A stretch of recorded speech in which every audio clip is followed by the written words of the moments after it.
ትዳር ቅዱስ ነው፣ ጋብቻውም ንጹህ ነው፣ መኝታውም ንጹህ ነው ሲል መኝታው ንጹህ ነው ሲል እንዲያው ምንድነው ካንጋሮ ፎም ነው ምናምን አልጋው በጣም በቃ ብዙ ስፖንጅ የሞላው ነው ጥጥ የሞላው ነው እያለ አይደለም። መኝታውም ንጹህ ነው ሲል በዛ ጋብቻ ውስጥ የሚደረገው ግንኙነት ቅዱስ ነው ንጹህ ነው እያለ ነው እና ከዝሙት የተጠበቀ ነው፣ ከአመንዝራነት ከሴሰኝነት የወጣ ነው እያለ ነው። ስለዚህ ትዳር ቅዱስ ነው፣ ከእግዚአብሔር የተሰጠ ነው። እንዲሁም በነገራችን ላይ ተምዬ ሰይጣን ከሚዋጋው ትልቁ ፈተና ውስጥ አንዱ ትዳርን ነው። ትዳርን ፈጽሞ አይወድም ሰይጣን። ምክንያቱም እግዚአብሔርን የሚያገለግሉ ህዝቡን እግዚአብሔር የሚወስዱ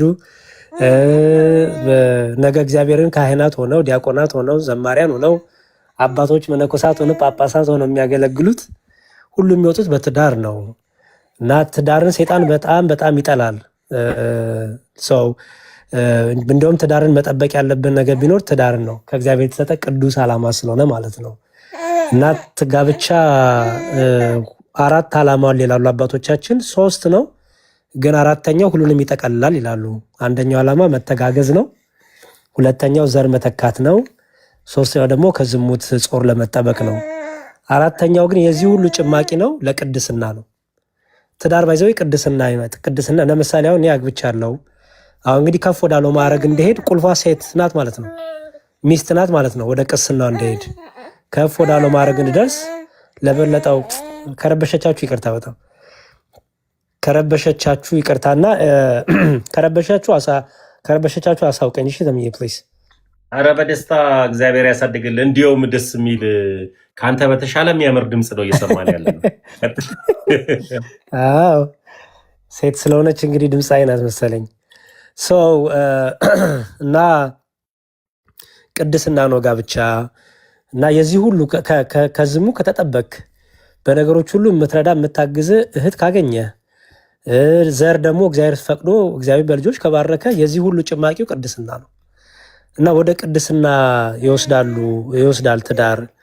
እና ጋብቻ ቅዱስ ነው ሲል ቅድስና ስለሚያመጣ ነው፣ ዝም ብሎ አይደለም።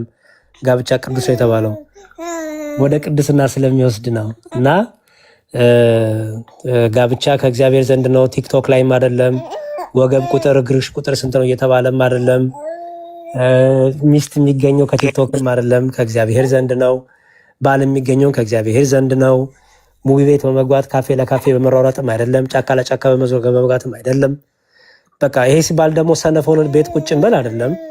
ሽብሬንም ሜሮንንም አዋጓንም እቱቱንም ይዞ መምጣት ሳይሆን አንዷ ላይ ብርትት ብሎ አንዷን ይዞ እግዚአብሔርን ማናገር። እግዚአብሔር ሆይ ሽብሬን አስቤያለሁ ለህይወቴ፣ እንደው ሽብሬን ባርክልኝ ይባላል እንጂ ሽብሬን እቱቱን አዋጓን ማናት ደግሞ ቀለም ወርቅን አምጥቶ ከዛ በለእግዚአብሔር ምሕረት አይሆንም። አንድ ቦታ ይረገጣል፣ አንድ ሰው እንመኛለን እናስባለን። ከዛ በኋላ እግዚአብሔር ደግሞ በዛ ሰው ላይ ፍቃዱን ይገልጽ ዘንድ እንጠብቃለን ማለት ነው። አንደኛ የሰው ልጅ ክቡር ነው ተሜ። የሰው ልጅ ክቡር ስለሆነ ቴቴ ባትሆን ሽብሬ ትሆናለች አይባልም። ስለዚህ መሞከሪያ አይደለም የሰው ልጅ። አንድ ሰው ጋር ይቆማል። ከዛ ሰው ጋር ያለው ነገር እግዚአብሔር ቢፈቅድ ፍቃዱ ከሆነ መልካም፣ ፍቃዱ ካልሆነ ደግሞ በደንብ ደግሞ ከዛ ነገር ተምሮ ደግሞ አዲስ ምዕራፍ ጀምሮ መልካም ነገር ደግሞ ይዞ ዓላማን አስተካክሎ ደግሞ ድጋሚ ጉዞ ማድረግ ይቻላል። እና በተለይ በዓለማዊ ጋብቻ ያገባችሁ፣ ጨሳ ባሯ ጨሰ የምትሉ፣ በሳክስፎን ያገባችሁ፣ እርገጠው ብላችሁ ያገባችሁ፣ ወደ ማዘጋጃ ቤት ሄዳችሁ ጋብቻ የፈጸማችሁ፣ ያ ሁሉ ጋብቻ ቅዱስ ጋብቻ አይባልም። ይቅር በሉኝና ቅዱስ ጋብቻ የሚያሰኘው በቤተክርስቲያን የሚደረግ ስለሆነ መታችሁ ጋብቻችሁን አስባርኩ። ምንም ችግር የለውም። ልጆች ብትወልዱም ትዳራችሁ በዓለማዊ ብታረጉም ወደ ቤተክርስቲያን መስታችሁ በቅዱስ ቁርባን ደግሞ ማደስ፣ ቅዱሱን ጋብቻ መፈጸም፣ ቅዱሱን ሕይወት መጀመር ትችላላችሁ። አትከለከሉም።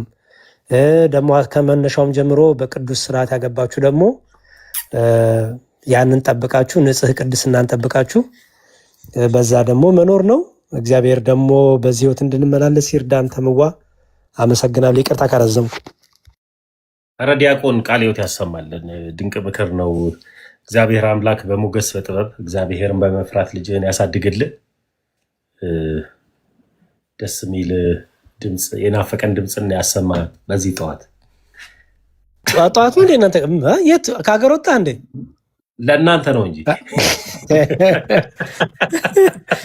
በዚህ ጠዋት ለእኛም እኮ ሰዓቱ ሄዷል። አሁን ከምዋ ቅድም መጽሐፍ ቅዱስ የሚገዛልኝ ስትል ሰምቻለሁ እና እሱንም ጥቂት ነገር ላግዝ በሚል ነው የገባሁት። ስንት ነው መጽሐፉ? የአንድ መጽሐፍ ዋጋ 1400 አልከኝ? ታሪኩን መጀመሪያ ልንገራ ያሬድ። ታሪኩንም አውቀዋለሁ። እሱማ ቪዲዮም የሰራውን አይቼዋለሁ። አባታችንን አገኘኋቸው መጀመሪያ የወላይታ ሀገረ ስብከት ጳጳስን አገኘኋቸው። የዛውኑ ደግሞ የደብሩን አቤሜኔት አገኘኋቸው።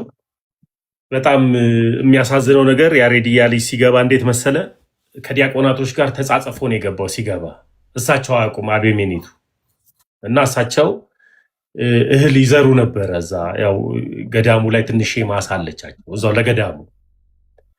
ፕሮግራሙ ሰርቶ ከወጣ በኋላ ወዲያው ሲወጡ እንትን አለ።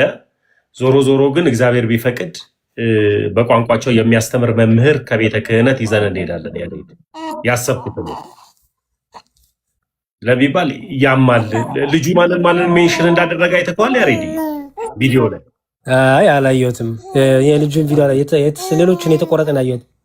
ይሄ ወረ ላሳየ በጌታ በጣም ነው የሚያመው ያሬድ። በጣም እኔ በጣም ማዝነው እኛ ኦርቶዶክሳውያን እዚህ ቁጭ ብለን ቲክታክ ላይ ብቻ መሆናችን፣ ስፔሻሊ እንደኔ አይነቱ መሆኑ ያናድደኛል።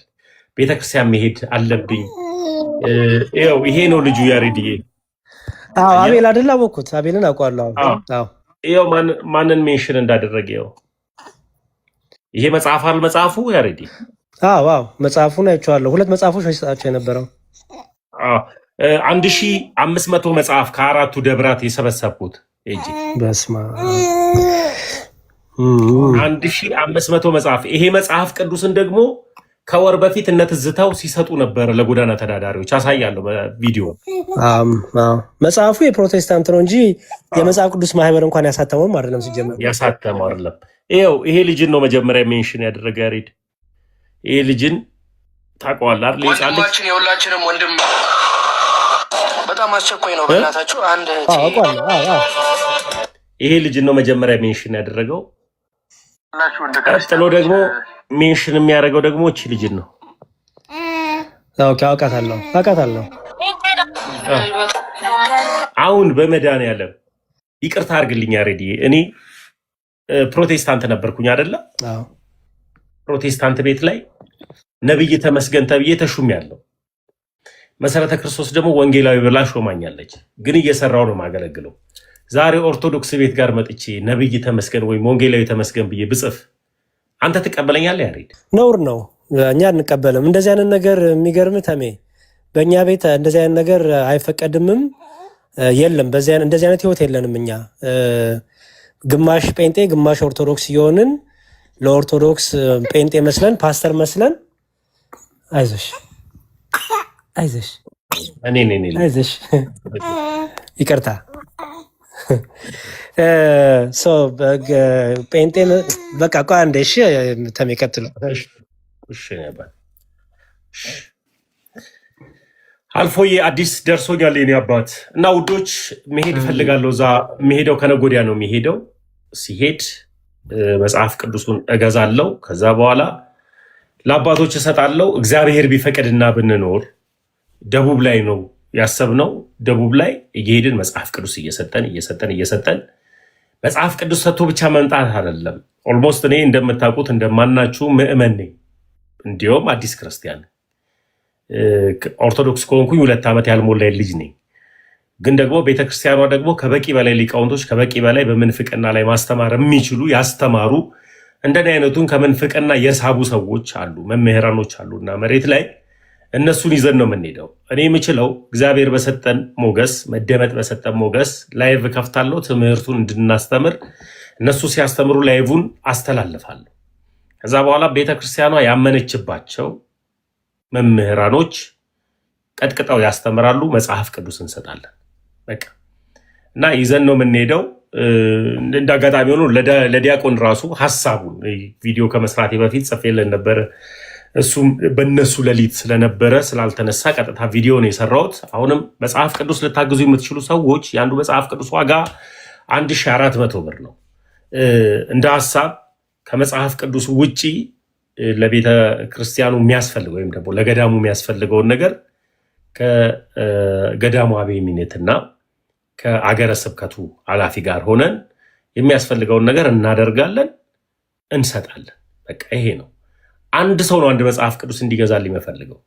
አንድ ሰው አንድ መጽሐፍ ቅዱስ እንዲገዛልኝ ይፈልጋለሁ። አይ እኔ 2 እችላለሁ፣ እኔ 5 እችላለሁ፣ እኔ 10 እችላለሁ፣ ደስ ይለኛል። ግን እኔ አንድ መጽሐፍ ቅዱስ የሚገዛልኝ ሰው ካለ በውስጥ ያናግረኝ ነው እያልኩኝ ያለሁት። ዲያቆን ይህንንም ሀሳቤን በወንድምነት ተረድተኝ ስለመጣ ከልብ ነው የማመሰግነው ጌታን። ምንም ችግር የለውም። ተምቡ አይ ቲንክ ኤልቤቴል ማውሮቼ ቸኩላሊዎች መሰለኝ። ስለዚህ ሀሳብ ልስጥ። በቃ እኔ 5,000 ብር ልክልሃለሁ፣ አካውንትን አስቀምጥልኝና ከፈለግ መጽሐፍ ቅዱስ ግዛበት፣ ከፈለግ ለቤተክርስቲያኑ የሚያስፈልገውን ነገር አድርግበት። አንተ እንደመቻ አድርግ። ያው ትንሽ ነው አንደርስታንድ፣ ግን ይህን ሰሞን ብዙ ቦታ ገንዘብ ሰጥ ስለነበረ ለዛ ነው። ግን ይሄ መጀመሪያ ሳይሆን ያው እንቀጥላለን። ከቻልክ መምህር ኤፍሬምን ይዛቸው ብትሄድ ደስ ይለኛል። መምህር ኤፍሬምን አግኛቸውና እስቲ ስልካቸው ከሌለ ስልካቸውን እሰጥሃለሁ፣ እኔ ደስ ይለኛል። በውስጥ አስቀምጥልሃለሁ። እሳቸው መምህር ኤፍሬም እስኪ ያስረዳ። መምህር ኤፍሬም እዚህ ቲክታክ ላይ የሚያስተምሩ ነው እንዴ? እንዴት ታውቃለህ? መምህርኛ ታዲያ መምህር ኤፍሬም በቃ እኮ ታዲያ አንተ ብትነግርልኝ ነው ደስ የሚለው። ያሬድ እኔ ምን ስልካቸው ላንገናኝ እንችላልና በቴሌግራም ገና ጠብቄ ነው። ስልካቸውን ላክልኝና ጽፍላለሁ። አካውንቴን ስጽፍልህ ስልካቸውን ትልክልኛለህ። እሺ በቃ እንደሱ አድርግና ደስ ይለኛል። እስቲ ግን እርሊ ንገራቸው፣ ጉባኤ እንዳይኖራቸው እርሊ ንገራቸውና ነገ ምናምን እኔም አስቀምጣለሁ። ነገ አዲሳይም ከታች እያየሁ ነውና ጋዲሳ በአገርኛ ና አስተምር ስንለው እኮ ብሮስኪ ስራ አለብኝ ይላል። እና በቃ እኔ እንደዛ አደርጋለሁ። ሌሎቹም መርዳት የሚችሉ ካሉ ብና በርታሽ። ተምዬ ትልቅ ነገር ነው። እግዚአብሔር ያበርታህ። ዊሽ ብዙ ባወራችሁ ግን ልጄም ትንሽ የአቴንሽን ፍለጋ ጋዶ ትሄዳለህ። ይኸውልህ ጋዲሳን በአንተ ፊት ቃል አስገባልኝ። ጋዲሳ ትሄዳለህ ከኔ ጋር ከነገ ወዲያ ወላይታ? አልሄድም። በእግዚአብሔር ፊት ለምን ዋሻለሁ ወዳጄ? እንዴ ስለ ሉተር ያነሳሉ እኮ እዛ ነው። አይ ጸዴ ሀሳብ ነው። ቀን በእርግጥ ተሜን ቀን ደውዬለት ነበር በስልክ ሀሳቡንም ነግሮኝ ነበርና ዛሬ እንቅልፍም አልወስዳልን ምን እንደሆነ አላውቅም። ለሊት 8 ሰዓት ሊሆን ቁጭ ብለናል። እግዚአብሔር በሚያውቅ። አይ ጥሩ ነው አዲስ። እንዲያውም እኔ ቤት ከፍታለሁ ብዬ ነበር። እንዲያውም ተሙ ከከፈተማ ጥሩ። እንዲያውም እዚህ ጥያቄዎችም እየተቀበልን እንቅልፋችሁ እስኪመጣ ድረስ እዮባም ካለ ይግባና እኔ ያው ልጄ እንዲያው እንትን ያለች አስቸገረችኝ ዛሬ እንጂ አርብ ስለሆነ ከኔ ጋር ተዋል ብዬ ታያታውሪ ዝም በይ። ያሬድ እያስቀናህን ነው እውነት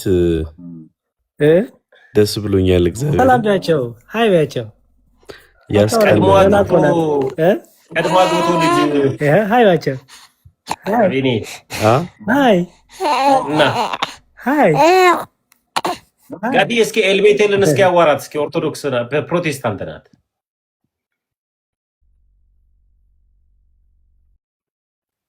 ጋድ እኔን የጠራኸኝ? አዎ እንደኔ እስኪ አውራት። አንቺ ሰው የኔ በዚህ ማታውን እኔ ያሬዶ ልጅህን እግዚአብሔር ያሳድግልህ፣ እግዚአብሔር በሞገስ በጥበብ ያሳድግልህ። በጣም ደስ ይላል። አገብታችሁም ደግሞ ምክንያቱም ባላወቅንበት ሁኔታ ገስ ላይ የተቀመጣችሁ ሰዎች አቤኒ እኛ ብናገባ በዚህ ሰዓት አንገኝም እያልክ ነው? አቢን ያው ስለማን እያወራሁ እንደሆነ ገብቶታል። ሚዩት አድርጎ የተቀመጠው ለዛ ነው። አቤት አቢኒ ምን አልከኝ? አረ ምንም አላልኩም። ያሬድ በጣም ደስ ብሎኛል እውነት። እግዚአብሔር በሞገስ ያሳድግልህ።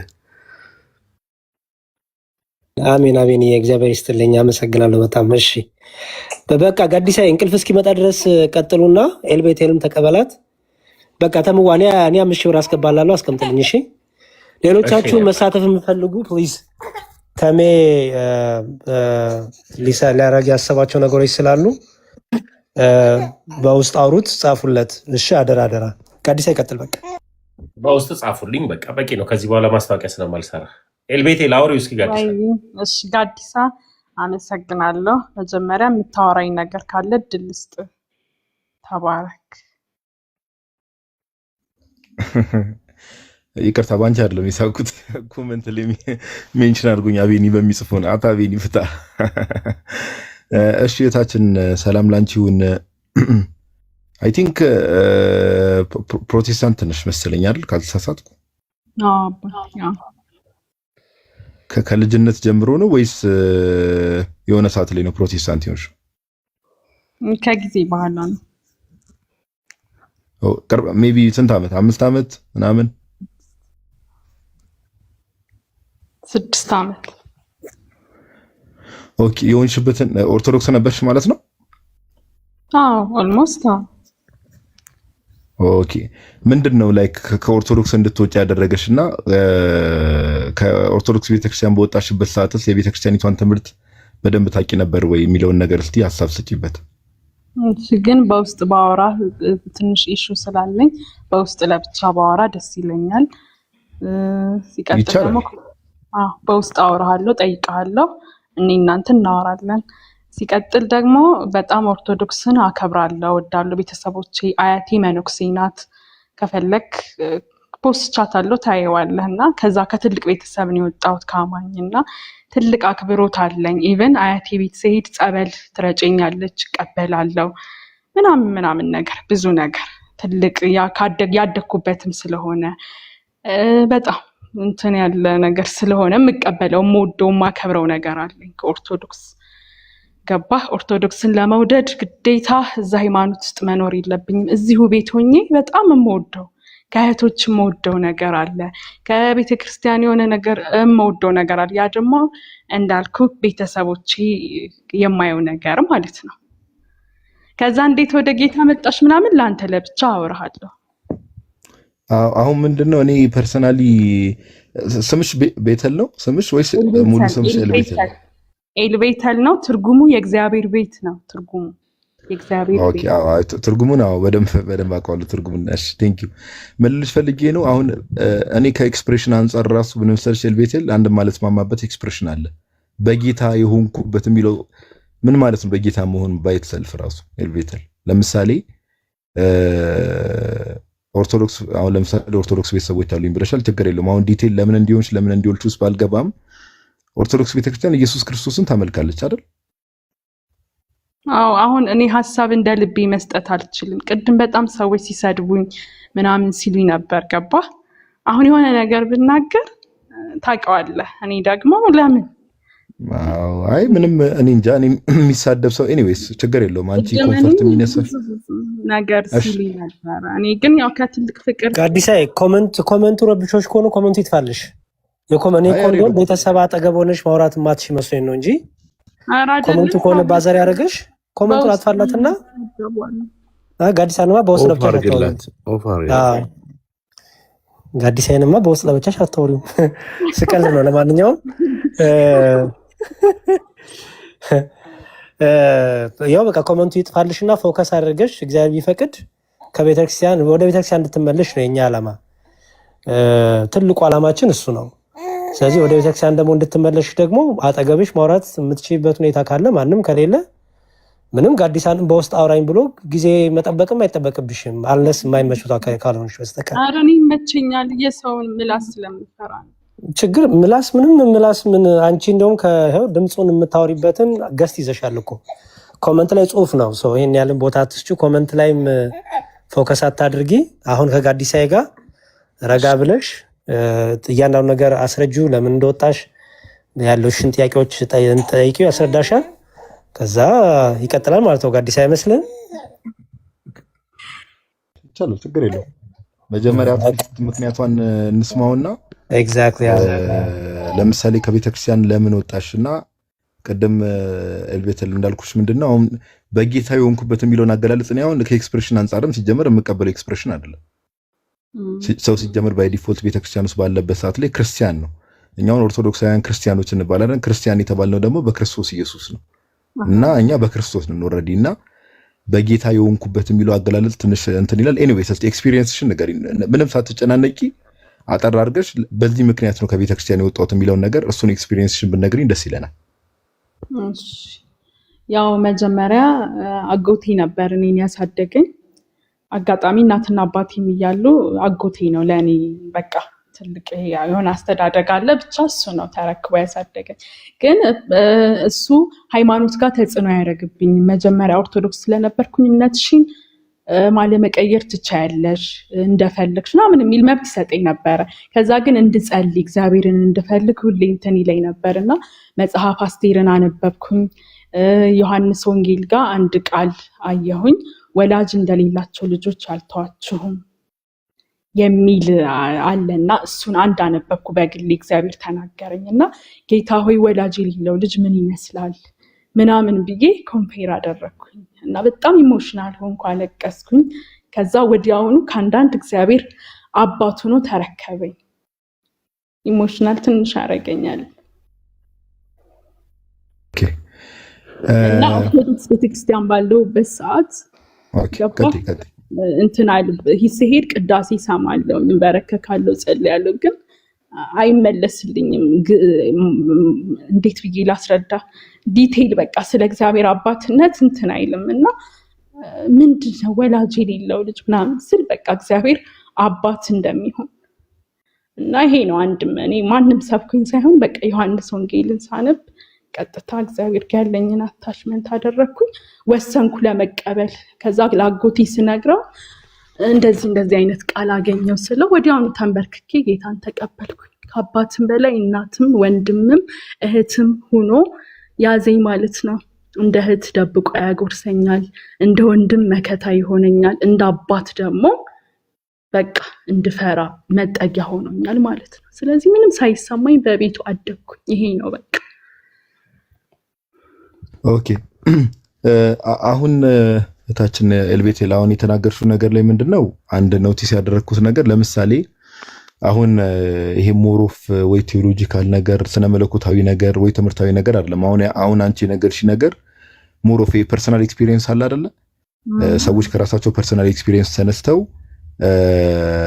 እንደዚህ አይነት ውሳኔዎችን ወሰንኩ ኦር እንደዚህ ያደረግኩ ብለው ይናገራሉ። ለምሳሌ አንዳንዴ ምን መሰለሽ እኔ አሁን ለምሳሌ የቤተክርስቲያናችን ትልቁ ጸሎት የሚባለው ኤልቤቴል የምታውቂው ከሆነ አባታችን ሆይ ነው አይደል?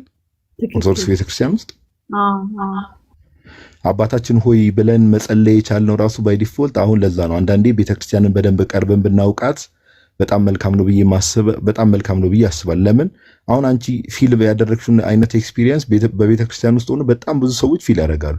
በተሰበረ ልብ እያለቀሱ በነሳ ወደ እግዚአብሔር እየተመለሱ እግዚአብሔርን የምርም አባት አድርገው እንደ አባት ከእግዚአብሔር ጋር ያላቸውን ግንኙነቶች አጠናክረው የሚኖሩ ብዙ ሰዎች አሉና ለምሳሌ እኛ እዛው ያልሽው ዮሐንስ ወንጌል ላይ ልጆች የሆኑ ዘንድ ስልጣንን ሰጣችሁ ይላል መጽሐፍ ቅዱስ ሲናገር። ኦኬ ለተቀበሉት ግን ልጆች የሆኑ ዘንድ ስልጣንን ሰጣችሁ ይላል ዮሐንስ ወንጌል ምዕራፍ 1 ቁጥር 12 ላይ ካልተሳሳትኩና እኛ ኦርቶዶክሳውያን ክርስቲያኖች እግዚአብሔር አባታችን ነው። አሁን አንቺ የምትዩን ኤክስፒሪየንስ አንቺ በጊዜው በደንብ ወይ አላስተዋልሽ ይሆናል ወይ በደንብ አለ አይደል ይሄ ዙሪያሽን በደንብ አልመረመርሽ እንትን አላልሽ ይሆናል እንጂ የቤተክርስቲያን ትልቁ ጸሎቷ ራሱ ምንድነው? አባታችን ሆይ ነው። አባታችን ሆይ በሰማያት የምትኖር ስምህ ይቀደስ፣ መንግስትህ ትምጣ፣ ፈቃድህ በሰማይ እንደሆነች እንዲሁም በምድር ትሁን። የዕለት እንጀራችንን ስጠን ዛሬ፣ በደላችንን ሁሉ ይቅር በለን እኛም የበደሉንን ይቅር እንደምንል፣ አቤቱ ወደ ፈተና አታግባን ከክፉ ሁሉ አድነን እንጂ መንግስት ያንተ ናትና ኃይል፣ ክብር፣ ምስጋና እያልን አይተሻል። ትልቁ ጸሎታችን ራሱ ምንድነው? አባታችን ሆይ ነው። ኦኬ ምን ማለት ነው? እኛ ልጅነታችንን አምነን በጥምቀት ልጅ ሆነን እግዚአብሔርን አባት ብለን ተቀበለነዋል። ኦኬ ምን ልጅ ፈልጌ መሰለሽ የእግዚአብሔርን አባትነት ኤክስፒሪየንስ ለማድረግ ሰው ከቤተክርስቲያን መውጣት የለበትም። ለምን? ቤተክርስቲያን ውስጥ ራሱ የቤተክርስቲያን ትልቁ ጸሎቷ ራሱ ሲጀመር አባታችን ወይ ይሄን ጸሎት ማን ያስተማረው? ጌታ አይደል ያስተማረው? የሰማዩ አባታችሁን እንዲህ ብላችሁ ጥሩት ብሎ ያስተማረው ጌታ ነው አይደል? ጌታችን ኢየሱስ ነው ያስተማረን። ኦኬ ስለዚህ ትልቁ ጸሎታችን ሁሌ በቃ አሁን በቀን አንድ ኦርቶዶክሳዊ ራንደም ኦርቶዶክሳዊ ብትጠይቂው በቀን ምን ያህል ጊዜ ጸሎት ታደርጋለህ ተብሎ ቢጠይቅ ይሄን ያህል ጊዜ ቢል በቃ ለጸሎቱ መግቢያው መውጫው የጸሎቱ መግቢያም ማሳረጊያው ሁሌ አባታችን ነው። ስለዚህ እኛ ልጆች ነን።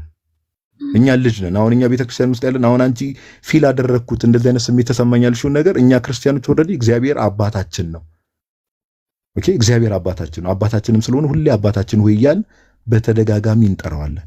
ኦኬ ስለዚህ አሁን ከአንቺ ንግግር የተረዳሁት ምንድነው ይሄ ፐርሰናል ኤክስፒሪየንስ የሚመስል ነገር ነው። ኦፍ ኮርስ ጌታችን ኢየሱስ አሁን አንቺ የተናገርሽው ነገር ላይ ምንም ስህተት የለውም። አንደኛ ወላጆች እንደሌላቸው ልጆች አልተዋችሁም ብሏል። አዎ ብሏል ጌታችን። ኦኬ ወላጆች እንደሌላችሁ ልጆች አልተዋችሁም ብሏል። አዎ ዮሐንስ ወንጌል ምዕራፍ 14 ላይ ካልተሳሳትኩ እንደዛ ብሎ ተናግሯል። ኦፍ ኮርስ ጌታችን ቃል ገብቶልናል። ወደ አብ ከሄደን በኋላ መንፈስ ቅዱስን ልኮልናል። እስከ ዓለም ፍጻሜ ከእናንተ ጋር ነው። ጌታ በጣም ብዙ ነገር ቃል ገብቶልናል። ዳግም እንደሚመጣም ነግሮናል አይደል? ይሄን ነገር ሁሉ ለምሳሌ የቤተክርስቲያናችን ሃይማኖት ጸሎትን ታውቂዋለሽ ኤልቤቴል? ምን የሚለው የሃይማኖት ጸሎት ቤተክርስቲያናችን ሃይማኖቴ ነው ብላ ያዘችው የሃይማኖት ጸሎት የሚባል አላት። ሃይማኖቴ ብላ ያዘችው ታውቂዋለሽ? የሃይማኖት ጸሎት የተወሰነ ውዳሴ ማርያም፣ የሐሙስ ጸሎት ምናምን፣ የሰኞ ጸሎት ውዳሴ ማርያም ላይ ሳይሆን መግቢያ ላይ ሁሌ የሃይማኖት ጸሎት የሚባል አለ። ኦኬ የሃይማኖት ጸሎት የሚባለው ምንድነው? ቤተክርስቲያን እምነቴ ነው ብላ ያዘችው። አሁን እሱን የሃይማኖት ጸሎት ብልልሽ በጣም ነው የምትደነቂ። ምን ይላል መሰለሽ? ሜቢ አሁን የተወሰነው መግቢያውን ብነግርሽ እርግጠኛ ነኝ ታስታውሻለሽ። ሁሉም በፈጠረ አንድ አምላክ በሚሆን በእግዚአብሔር አብ እናምናለን። ይሄን ታውቂዋለሽ? ይሄን ጸሎት አላውቅም። አዎ አሁን ምን ይላል መሰለሽ? ሃይማኖት ጸሎታችን ሁሉም በፈጠረ አንድ አምላክ በሚሆን በእግዚአብሔር አብ እናምናለን። ሰማይና ምድርን የፈጠረ የሚታየውና የማይታየውን ዓለም ሳይፈጠር ከእርሱ ጋር በነበረ አንድ የአብ ልጅ በሚሆን በአንድ ጌታ በኢየሱስ ክርስቶስ እናምናለን። ከብርሃን የተገኘ ብርሃን፣ ከእውነተኛ አምላክ የተገኘ እውነተኛ አምላክ፣ የተወለደ እንጂ ያልተፈጠረ፣ በባህሪው ከአብ ጋር የሚስተካከል፣ ሁሉ በእርሱ የሆነ፣ በሰማይም ካለው በምድርም ካለው ያለ እርሱ ምንም የሆነ የለም። ስለኛ ስለ ሰዎች እኛን ለማዳን ከሰማይ ወረደ። በመንፈስ ቅዱስ ግብር ከቅድስት ድንግል ፍጹም ሰው ሆነ። ደግሞም ስለኛ ተሰቀለ። በጴንጤናዊ በጲላጦስ ዘመን እርሱ መከራን ተቀበለ፣ ሞተ፣ ተቀበረ። በሶስተኛውም ቀን ከሙታን ተለይቶ ተነሳ። በቅዱሳት መጻሕፍት እንደተጻፈ በክብር በምስጋና ወደ ሰማያት አረገ። በአባቱም ቀኝ ተቀመጠ። ዳግመኛም በሕያዋንና በሙታን ለመፍረድ በምስጋና ይመጣል። ለመንግስቱም ፍጻሜ የለውም። በመንፈስ ቅዱስም እናምናለን። እርሱም ጌታ ሕይወትን የሚሰጥ ከአብ የሰረጸ ከአብና ከወልድ ጋር በአንድነት እንሰግድለታለን፣ እናመሰግነዋለን። እርሱም በነቢያት አድሮ የተናገረ ነው። ከሁሉ በላይ በጥምቀት እናምናለን። የሙታንንም መነሳት ተስፋ እናደርጋለን። የሚመጣውን ሕይወት ለዘላለሙ አሜን። ይሄ አሁን የሃይማኖት ጸሎት ይባላል። ኦኬ የሃይማኖት ጸሎት ማለት ቤተክርስቲያን ሃይማኖቴ ይሄ ነው እያለች ነው። አሁን ሁሉም ሰው ጸሎት ሲያደርግ በየቀኑ ኮንፌስ የሚያደርገው ጸሎት ሲያደርግ ይህን ጸሎት ያደርጋል። ማንኛውም ክርስቲያን አየሽ፣ አሁን የሰማሽው ነገር ላይ ቤተክርስቲያን ሃይማኖቴ ነው። አሁን ከዚች ቤተክርስቲያን ነው። አሁን አንቺ ያኔ ኦፍ ኮርስ የሆነ ፐርሰናሊ ፊል ያደረግሽው ነገር አለ፣ ግን ከዚች ቤተክርስቲያን ነው የወጣሽው። ሃይማኖቷ ይሄ ነው ቤተክርስቲያን። አየሽ፣ ስለ ጌታችን ስትናገር በመልኩ እንደምትናገር እያየሽ ነው አይደል? በጸሎቷ ውስጥ ራሱ ስለ እግዚአብሔር አብ ስትናገር በመልኩ እንደምትናገር አይተሻል። ስለ መንፈስ ቅዱስ ስትናገር በዚህ መልኩ ነው ቤተክርስቲያናችን ቅድስት ሥላሴን ሁላ የምትሰብከው፣ በመጽሐፍ ቅዱስ ላይ የተገለጠውን የእግዚአብሔር መገለጥ የምትሰብከው። ኦኬ ስለዚህ የእግዚአብሔርን አባትነት ከቤተክርስቲያን በበለጠ የትም ቦታ ሰው ፊል ሊያደርግ አይችልም። ለዛም ነው አባታችን ወይ ሁሌ የምንለው። ለዛ ነው አባታችን ወይ እያልን በቃ እንዴ ጳውሎስ እኮ ተናግሯል። ካሁን በኋላ ልጆች ናችሁ ብለዋል አይደል? ልጆች ከሆናችሁ ደግሞ ወራሾች ናችሁ ብለናል። ስለዚህ እኛ ልጆች እንደመሆናችን ሁሌ አባታችን ሆይ ብለን እግዚአብሔርን የምንጠራውም ለዚህ ነው። ባይዘው ልጅ ነን። ስለዚህ ይሄ ልጅነትን ኤክስፒሪየንስ ፊል ለማድረግ ምን ልልሽ ፈልጌ ነው ቤቴል፣ የልጅነትን ኤክስፒሪየንስ ፊል ለማድረግ ሌላ ቦታ መሄድ አይጠበቅብሽም ነበር ነው የምልሽ። ኦኬ ጥያቄ ጠይቃለሁ። በጣም ደስ ይላል። አላውቀውም ነገር ነው ያሳወቅኝ። ባይዘው እንደዚህ እንደሚባል አላውቅም ስለ እውነት ግን በጣም ደስ ያለኝ ራሱ ጽፌ ራሴም ብለው ደስ ይለኛል። አሁን ያልከውን ልክልሻለሁ። እንትኑን ከፈለግሽ አይ ካን ሴንድ ዩ ዘ ስክሪንሾት ከፈለግሽ። አሁን እቺ ሃይማኖት ጸሎት ያልኩሽን ስልኬ ላይም አፕሊኬሽኑ ስላለ ስክሪንሾት አድርጌ ልክልሽና ቃላቶቹን ብታነቢያቸው ራሱ ቤተክርስቲያን በምን ያህል ደረጃ ወንጌል እንደምትሰብክና የእግዚአብሔርን ቃል በጸሎቷ ውስጥ ራሱ ምን ያህል ልጅ በግልጽ ከሚታዩባቸው መንገዶች ውስጥ አንዱ ይሄ ነው። ኤልቤቴል ቀጥይሽ ልስማሽ። ደስ ይለኛል። እኔም ራሴ ይለዋለሁ። ጥያቄ የሚጠይቅ አሁን ያልካቸው ነገሮች በሙሉ እንዳሉ ሆኖ ተቀብያቸዋለሁኝ። እኔ እምላለሁ እንዳንተ መሸምደድ እፈልጋለሁ። የምጠይቅ ጥያቄ ልክ አባባት የምንልበት የልጅነትን ስልጣን ሰጥቶናል ዕብራውያን ይላል አይደለ? አንተም አሁን መስክረህልኛል። እና ስለዚህ በድፍረት ወደሱ እንደምንጠጋ እግዚአብሔርን እንደፈለግ እስቲናውን ጓደኛ ማድረግ እንደሚቻል እኔ እንግዲህ ስተትም ከሆነ አላውቅም። አጎቴ በነገሬ ነው አሁን እኔ የምነግርህ። ኢቨን ጓደኛሽ አድርጊ እና መሄድ እንችላለን ማለት ነው። እግዚአብሔር ኃጢአትን ይጠላል፣ ኃጢአተኛን ይወዳል። እግዚአብሔር እንደፈለክ ስታናግረዋለህ ወይ እንደፈለክ የሚለው ነገር እንዳለ ሆኖ ካመንክበት ለምን ወደ አማል ግን ይቅርታ ጥያቄ ሌላ ነገር ሳይሆን እኔ ያልገባኝን ለማለት ነው፣ ለክርክር አይደለም። እንደዚህ አይነት መብት እግዚአብሔር እስከሰጠን ድረስ ለምንድን ነው አማላጆችን የምንፈልገው? ለምን እነሱ ወደ እግዚአብሔር እንዲቀርቡልን ዝም ብለን ሰተት ብለን መጋረጃውን ቀደን ለምን አንገባም? አምላካችን ሰው ሆኖ ወርዶ የለም ወይ? አይደለም አናግሩኝ እንደሁ ሆኖ ያልሆኑትን ሆኖስ የለም ወይ? ለምን እንደዛ ፕሮሰስ ማድረግ ፈለገች ኦርቶዶክስ ቤተክርስቲያን? ለምን እግዚአብሔርን ታርቃለች? ኦኬ በመጀመሪያ ደረጃ ካገላለጽ አንጻር መጨረሻ ላይ ያልሽውን እንትን ክላሪፋይ አድርጌ ላምጣው። እንዳልኩሽ እግዚአብሔርን ታርቃለች በፍጹም። በእኛ አሁን ታች ያሉ ሰው 500 ምናምን ሰው ይታየኛልና አንድ ሚስኮንሰፕሽን በጣም ብዙ ሰው ስለ ቤተክርስቲያናችን ካለው ሚስኮንሰፕሽን አንጻር ይቅርታ ተመስገንን ኮሜንቱን ይክፈተው። ቤቱ ፍዝዝ አለ ሀሳቡን ኮሜንቱን ታዩ ኤልቤቴል ኮሜንት ላይ ነው አሁን ይኸውልሽ ይክፈተው፣ ችግር የለውም። እኛ ደግሞ በጣም ተመችቶናል ትምህርቱ። ስለዚህ ቅድም ኮሜንት ይፋልኝ ብለሽ ነበረ፣ እንዳይዘጋ ብዬ ነው። ችግር የለውም አንቺን ከጠቀመ ምንም ነገር እንዘጋለን። ምንም እሱን ተው፣ ኮሜንቱን ተውና ፎከስ አድርገሽ ትምህርቱ ላይ ብቻ ተቀጥይ ፕሊዝ። ቅድም ኮሜንት ይዘጋልኝ ኮሜንቱ ረበሽኝ ስትይ ነበረ። አሁን ደግሞ ኮሜንት ይከፈት። ተው ኮሜንቱ ላይ አይሁን፣ ኮሜንቱ ላይ ሐሳብሽን ተው። እሺ እሱ ህይወት አይሆንም። ህይወት እየሆነሽ ያለውን ነገር እየተነጋገርሽ ነው፣ በድምጽሽ በቃልሽ በጣም ትልቁን ነገር ይዘሻል እና ምንም ትንሹን ነገር ብዙ አያጭነቅሽ። ጋዲስ አይቀጥሉ። እሺ ምንድነው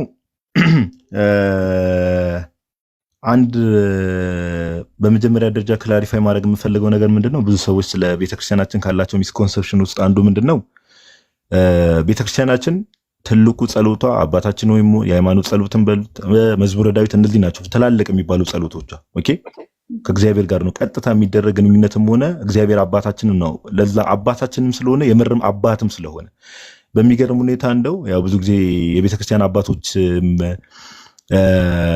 በደንብ ያብራሩታል። ኢቨን ስለ ቅድስት ሥላሴ ስናወራ ቅድስት ሥላሴ ተብሎ የሚጠራበት ዋናው ምክንያት ቅድስት ተብሎ የሚለውን ቃል የምንጠቀምበት ዋናው ምክንያት ራሱ እንደ አባትም እግዚአብሔር አምላክ ከአባትም ከእናትም ከዛም በላይ ስለሆነ ነው። ኦኬ እግዚአብሔር ከማንም ጋር የሚነጻጸር አይደለም። በቤተክርስቲያን ውስጥ እግዚአብሔር የቅርባችን ነው፣ የልባችን ወዳጅ ነው፣ ሁሉ ነገራችን ነው እግዚአብሔር አምላክ። ይሄ የቤተክርስቲያን ትምህርቷል፣ እስትንፋሷም ጭምር ነው እግዚአብሔር አምላክ። ኦኬ ነገር ግን ቀደም የጠየቅኩት ነገር ለምሳሌ ለምን ታዲያ ሌሎችን ጸልዩልኝ ትላላችሁ የሚል ነገር አንስተሻል። ለምን ጸልዩልኝ ትላላችሁ የሚል ነገር አንስተሻል። ባይ ዘ ዌይ ቤተክርስቲያናችን እንደው ከመሬት ተነስታ እንደው በዘፈቃድ እንዲያደረገችው ነገር ሳይሆን መጽሐፍ ቅዱስ ላይ እኛ አይደለንም። ለምሳሌ ኦኬ አንድ ጥቅሶችን አውጥቼ ላሳይሽ። ለምሳሌ አንደኛ ተሰሎንቄ ላይ ጳውሎስ አንዴ ይቅርታ አንዴሽ መጽሐፉን ልክፈተውሽ መጽሐፍ ቅዱስ እሺ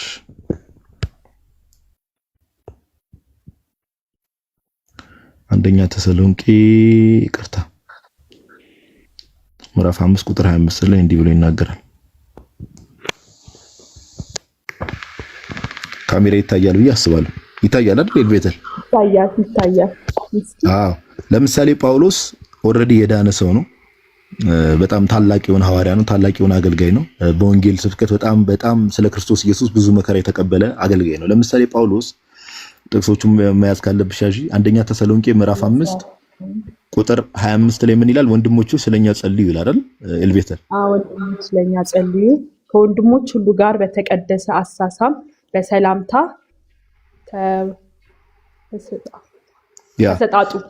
አሁን ጳውሎስ ወንድሞቹ እዚህ ጋር ብቻ አይደለም ባይ ዘ ወይ ጳውሎስ 4-5 ጥቅስ ላመጣልሽ ይችላል። ጳውሎስ ብዙ ቦታ ላይ ስለኔ ጸልዩ ስለኛ ጸልዩ ያለ ይጠይቃል። መልእክት በሚጽፍባቸው ለክርስቲያኖች ማለት ነው። ኢቭን ጳውሎስ ስለኛ ጸልዩ ያለ የሚጠይቃቸው ክርስቲያኖች ባይ ዘ ወይ ሁለታችን መቼስ አንድ የሚያስማማን ነገር በጸጋ ከሱ የሚያንሱ ክርስቲያኖች ናቸው አይደል? ጳውሎስ አሁን ኤልቤተል ጳውሎስ ራሱ ወደ እግዚአብሔር መጸለይ ያቅቶት ነው ስለኛ ጸልዩ ብሎ የሚጠይቃቸው ሌሎችን አይደለም። ለምንድን ነው ጸልዩልኝ የሚላቸው ታዲያ? ያው ቃሉ ስለሚደርስ በርሳችሁ ጸልዩ፣ በከበዳችሁ ወደ ቤተክርስቲያን ሽማግሌ ሂዱ ይላል ቃሉ። አንዱ ሊደክም ይችላል። የወንድሙ ጸሎት ብርታት ስለሚሆን አቅም ስለሚሆነን ጎበዝ። ስለዚህ ሌሎች ክርስቲያኖችን ሆኑ ቅዱሳንንም ሆነ ክርስቲያኖችን ሌሎች አካላትን ጸልዩልኝ ማለት ወደ እግዚአብሔር አለመጸለይ አይደለም ማለት ነው አይደል? ይሄ ያስማማናል። ኦኬ፣ ሰው ወደ እግዚአብሔርም እየጸለየ አት ዘ ሴም ታይም ደግሞ ሌላ ክርስቲያን ወንድሙን ሌላ ክርስቲያን እህቱን ጸልዩልኝ ብሎ መጠየቅ ይችላል ማለት ነው። ደክም ጸልይልኝ እልሃለሁ፣ አንተንም እኔ ደክም ያለው ጸልይልኝ። ኤግዛክትሊ። ስለዚህ አሁን ይሄ ምን ቅድም ያልሽውን አንድ ሚስኮንሰፕሽን ምን አጠራን ማለት ነው። ባይዘው እግዚአብሔር አምላክ ስለ ሰዎች የሚደረግ ጸሎት ራሱ እግዚአብሔር በጣም ያስደስቷል። ለምሳሌ አንደኛ ጢሞቴዎስ ሁለት ጥቅሶች ላሳይሽ። አንደኛ ጢሞቴዎስ ምዕራፍ 2 ላይ እንዲህ የሚል ቃል አለ። ኦኬ፣ አንደኛ ጢሞቴዎስ ምዕራፍ 2 ላይ እንደዚህ ይላል ከቁጥር 1 ጀምሮ። እንግዲህ እግዚአብሔርን በመምሰልና በጭምትነት ሁሉ ጸጥና ዝግ ብለን እንድንኖር ልመናና ጸሎት፣ ምልጃም ምስጋናም ስለ ሰዎች ሁሉ ስለ ነገስታትና ስለ መኳንንትም ሁሉ እንዲደረጉ ከሁሉ በፊት እመክራለሁ ይላል። ምን ይላል? ምልጃም ምስጋናም ስለ ሰዎች ሁሉ ካለ በኋላ ሰዎች ሁሉ ሊድኑና እውነትን ወደ ማወቅ ሊደርሱ ይቅርታ ስልክ የዘጋ እሺ ኤኒዌይስ ጥቅሱን አውቀዋለሁ ችግር የለውም። እና ሰዎች ሁሉ እንዲድኑትን ወደ ማወቅ እንዲደርሱ በሚወድ በመድኃኒታችን በእግዚአብሔር ፊት ደስ የሚያሰኝ ነገር ይሄ ነው ይላል ጳውሎስ። ኦኬ፣ እግዚአብሔርን ደስ የሚያሰኘው ነገር ይሄ ነው። ለምሳሌ እኔ ስለ አንድ ክርስቲያን ወንድሜ ስጸልይ፣ ስለ አንድ ክርስቲያን እህቴ ስጸልይ እግዚአብሔርን ደስ ያሰኘዋል። ከራሴም አልፎ ለሌሎች መጸለይ የሚባለው ነገርና ሌሎች ሰዎችን ጸልዩልኝ ኦር ለምኑልኝ ብሎ መጠየቅ ባይተሰልፍ ጳውሎስ ስለኛ ጸልዩ እንዳለው ሌሎች ሰዎችን ጸልዩልኝ ለምኑልኝ ብሎ መጠየቅ እግዚአብሔርን አለመለመን አይደለም። ኦኬ፣ እግዚአብሔርን አለመጠየቅ አይደለም። ይሄን ማጥራት ያስፈልጋል። ኦኬ፣ ሰው እግዚአብሔርንም እየጠየቀ እግዚአብሔርንም እየለመነ አት ዘ ሴም ታይም ግን ሌሎች ክርስቲያን ወንድሞችና እናቶችን ስለኔ ጸልዩ ቢል እንደው እነዛ ሰዎች እግዚአብሔር ሆኑ ማለት አይደለም። ኦኬ፣ ወይ ደግሞ የእግዚአብሔርን ቦታ ተክተዋል ማለት አይደለም። ጸልዩልኝ ነው፣ በቃ በጸሎታችሁ አግዙኝ ነው ተብሎ የተጠየቁት። ኦኬ፣ ስለዚህ ይሄን ዲፍሬንሺየት ማድረግ ያስፈልጋል። ገብቶሻል? ተግባባን ሐሳቡ ላይ? አዎ በደንብ ያ ስለዚህ ምንድነው ኤልቤቴን ለምሳሌ እኔ እንዲጸልይልኝ ኦር እንዲያደርግልኝ ብዬ ስጠይቅሽ ክርስቶስን ረስቼው አይደለም። ኦኬ፣ ወይ ደግሞ ለምሳሌ ቀለል ያለ ምሳሌ ልስጥሽ። ለምሳሌ እኔ ጌታችን ኢየሱስ ክርስቶስ ፊት ቆሜ ጌታ ሆይ እንዲያደርግልኝ እባክህ፣ ለምሳሌ ታመምኩም በል፣ ለምሳሌ ጌታ ሆይ እባክህ ጤና ይመልስልኝ፣ እባክህ ፈውሰኝ ብዬ ጌታን እጠይቀዋለሁ አይደል? መለስ አድርጌ ግን ጌታንም በጸሎት ለምኜው ግን ኤልቤተልን ደግሞ ከኔ ባትበረች ራሱ ባይዘው እግዚአብሔር ይሄ በእምነት የሚደረግ ጸሎትን እግዚአብሔር ስለሚቀበል እስቲ ኤልቤተል ፕሊዝ በቃ ጸልይልኝ ትንሽ እያመመኝ ነው ብዬ ብጠይቅሽ አንቺ እግዚአብሔር ሆነሽ አይደለም ወይ ክርስቶስን ተክተሽ አይደለም በቃ።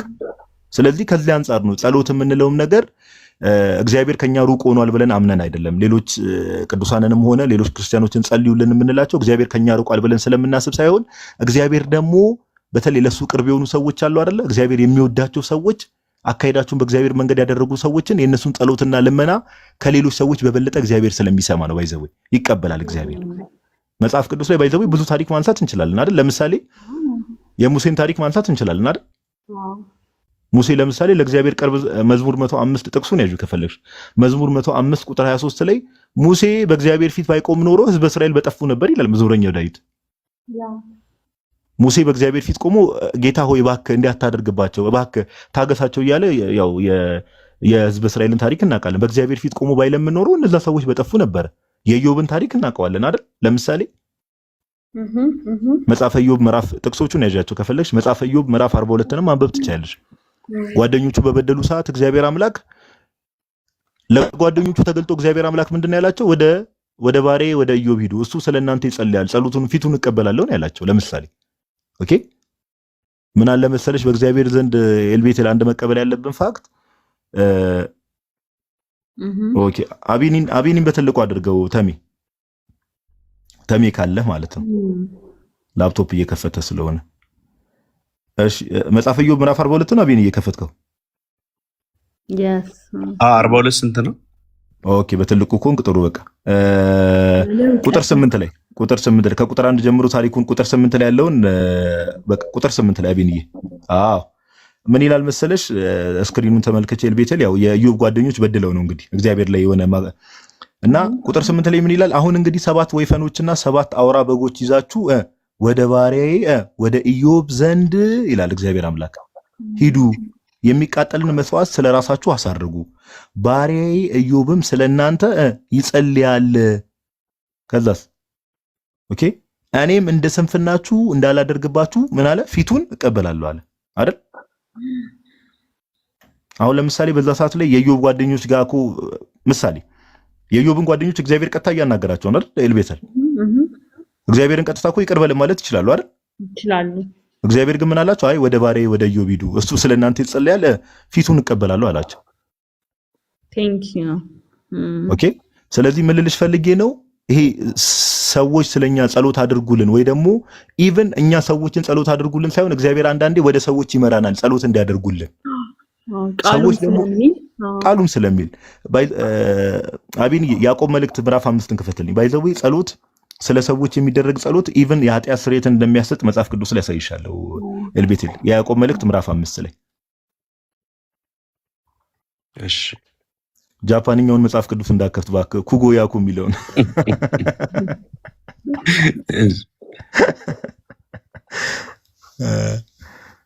ስላከበራችሁኝ አመሰግናለሁ። ስላልናቀራችሁ አረ እኛ ማን ሆነን ነው ደግሞ ኤልቤቴል አንቺን የምንንቅሽ? እግዚአብሔር በክብር የፈጠረሽን ፍጥረት እኛ ማን ሆነን ነው የምንንቅሽ? እንዴ ማን ሆነን እኛ? የያዕቆብ መልእክት ምዕራፍ 5 አብይንዬ ወደ ታች አዎ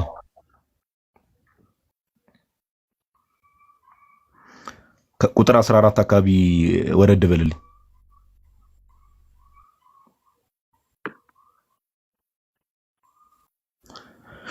እሺ ምን ይላል መሰለሽ? ከቁጥር 14 ይታይሻል ስክሪኑ ኤልቤተል? አዎ ከቁጥር 14 ጀምሮ ምን ይላል? ከናንተ የታመመ ማንም ቢኖር የቤተክርስቲያን ሽማግሌዎች ወደ እርሱ ይጥራ፣ በጌታም ስም እርሱን ዘይት ቀብተው ይጸልዩለት ይላል። አየሽ፣ ይጸልዩለት፣ ወደ እነሱ ሂድ፣ እነሱ ይጸልዩለት ካለ በኋላ የእምነትም ጸሎት አየሽ፣ በእምነት የሚደረግ ጸሎት ድውዩን ያድናል፣ ጌታም ያስነሳዋል ካለ በኋላ ኃጢአትንም ሰርቶ እንደሆነ ምን ይላል? ይሰረይለታል። አየሽ፣ መጽሐፍ ቅዱሳችን በግልጽ ምን እያለን ነው? ይህ በእምነት የሚደረግ ጸሎት። ለዛ ነው ወረደ ብሎ ምን ይላል? ስለ ኤልያስን ታሪክም ያመጣል። ወረደ ብለን ስንመለከት አይሽ ኤልያስ እንደኛ ሰው ነበር እያለ ኤልያስን የሚያመጣው ለዛ ነው መጽሐፍ ቅዱሳችን። ኤልቤቴል ለምሳሌ እኔና አንቺ ያለን ከሁለት አንዳችን ለምሳሌ በእምነት የጠነከረን ጠንካራ የሆኑ ሰዎች እግዚአብሔርን ደስ በሚያሰኝ መንገድ የምንመላለስ አይነት ሰው ከሆንን እኔ በእምነት ለአንቺ ጸሎት ሳደርግልሽ ኢቭን ከኔ ጸሎት የተነሳ እግዚአብሔር ያንቺን ኃጢአት ይቅር ሊል ይችላል ነው እያለ ያለው መጽሐፍ ቅዱስ። ባይዘው አይገርምም? እውነት ነው።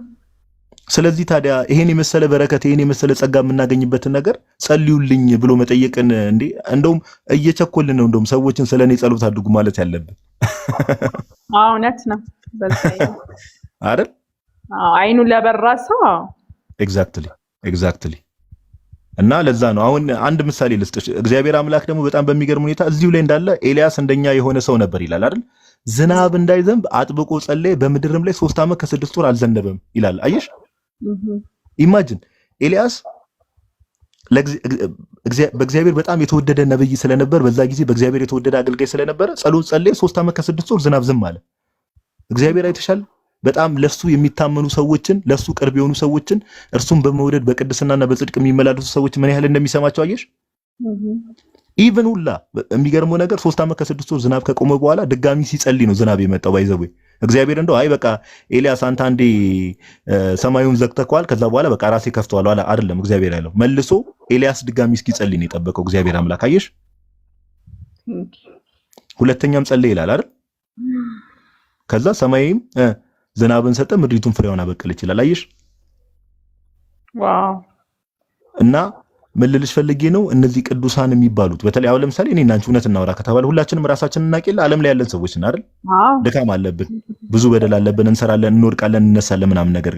ነገር ግን ፉል ላይፋቸውን ሙሉ ላይፋቸውን ለእግዚአብሔር ሰጥተው እግዚአብሔርን ደስ በሚያሰኝ ደግሞ በቅድስና መንገድ የሚመላለሱ አገልጋዮች አሉ። እስከዛሬ ክርስትና ዛሬ አይደለም የጀመረው። ጌታችን ኢየሱስ ክርስቶስ በስጋ ከተገለጠበት ጊዜ ጀምሮ ከዛሬ 2000 ዓመት ጀምሮ በቅድስና መንገድ ሲመላለሱ የነበሩ ብዙ ቅዱሳኖች አሉ። እግዚአብሔር ለነዛ ቅዱሳን ከኔና ካንቺ በበለጠ ቅርብ ነው። በቃ እውነታውን መቀበል ያስፈልጋል። እኛ ደካሞች ነና ገብተሻል። ዓለማዊ ነገር ያሸንፈናል፣ ስጋዊ ፍቃድ ያሸንፈናል እኛ። ኦኬ እና ከዚህ አንጻር ነው ይሄ ስለኛ ጸልዩ ኦር ጸሎት አድርጉልን የሚለው ነገር ፒውርሊ ቢብሊካል ነው፣ መጽሐፍ ቅዱሳዊ የሆነ ነገር ነው። እህታችን ኤልቤተል እውነት ነው፣ እውነት ነው። እሺ ጋዲሳ ቃሎት ያሰማልን።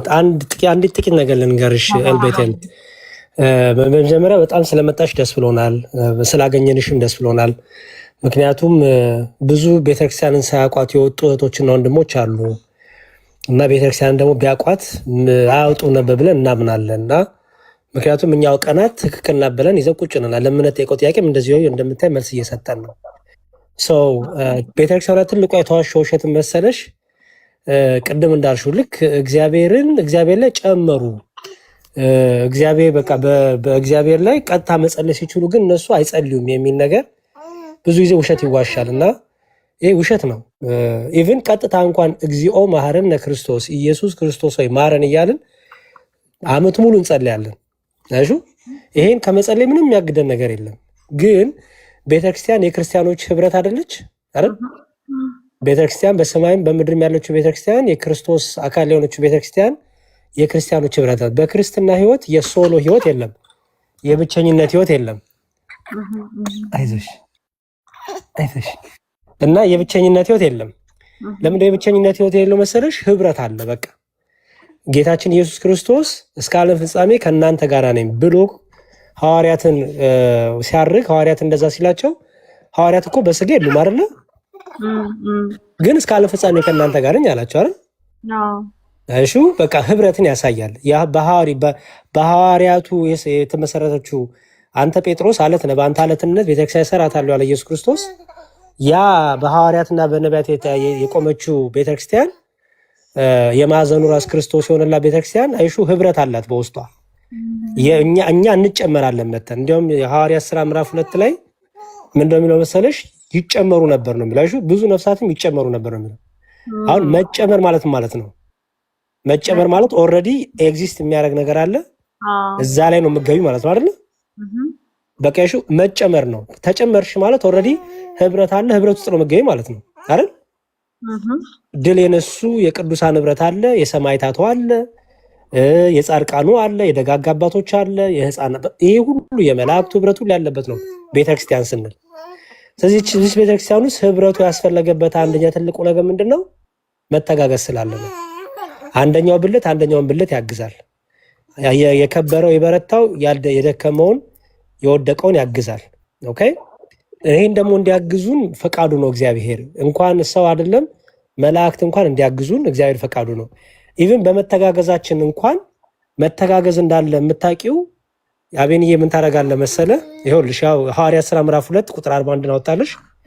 ቃሉንም የተቀበሉ ሐዋርያት ሥራ ምዕራፍ 2 ቁጥር 41 በዚያም ቀን 3000 የሚያህል ነፍስ ተጨመሩ። አይሹ ተጨመሩ ነው የሚለው። አይሹ ተጨመሩ ከተባለ ኦልሬዲ አስታብሊሽ የሆነ ቤተክርስቲያን አለች። ወደዛ ህብረት ገቡ ማለት ነው። ተጨመሩ ማለት አይሹ ወደ አዲስ ነገር አይደለም የገቡት። ኦልሬዲ ያለች ቤተክርስቲያን አለች። ወደ አለችው ቤተክርስቲያን ተጨመሩ ይባላል ማለት ነው። ኦኬ ልዩ ልዩ የሆነ ሳይሆን ወደ አንዲቷ ቤተክርስቲያን ተጨመሩ ይባላል ማለት ነው። ኦኬ አቤንዬ ሉቃስ ወንጌል ላይ ሄድና በአንድ ኃጢአተኛ መመለስ በሰማይ ደስታ ይሆናል የሚለውን ክፍል አሳያት። ሉቃስ 15 ላይ ይመስለኛል። ሜላ መሰለሽ ይኸው በአንድ ኃጢአተኛ መመለስ አይ ቲንክ 7 ወይ 9 ላይ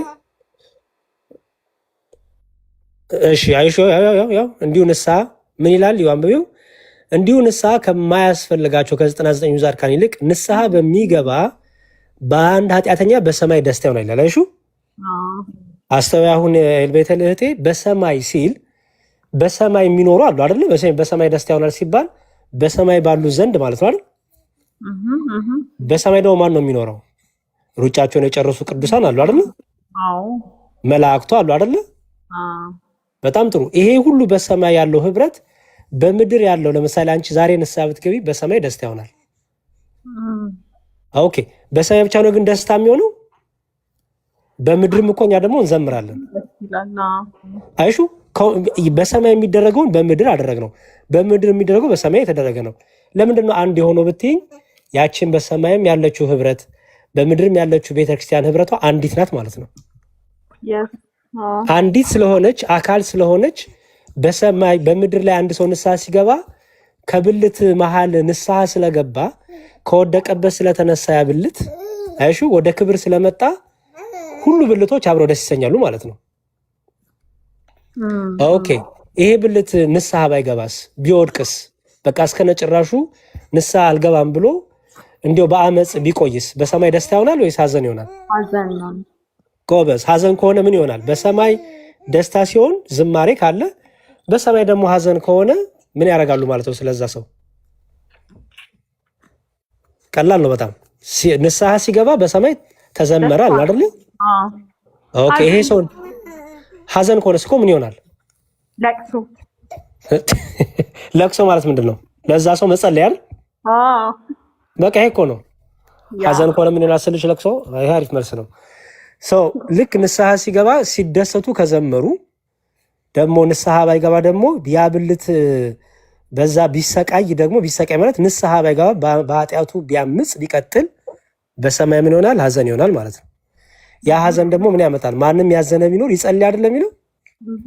ስለዚህ ስለዛች ነፍስ ይጸልያሉ። ይሄ ማለት ግን ክርስቶስ የለም እግዚአብሔር አይሰማም እያልን ነው አይደለም። መረዳዳት የሚለው መተጋገዝ የሚለው ነው። ስለዚህ በምን ላምጣልሽ አሁን ይሄን የተናገርኩትን ይሄን ተናግሬ እጨርሳለሁ።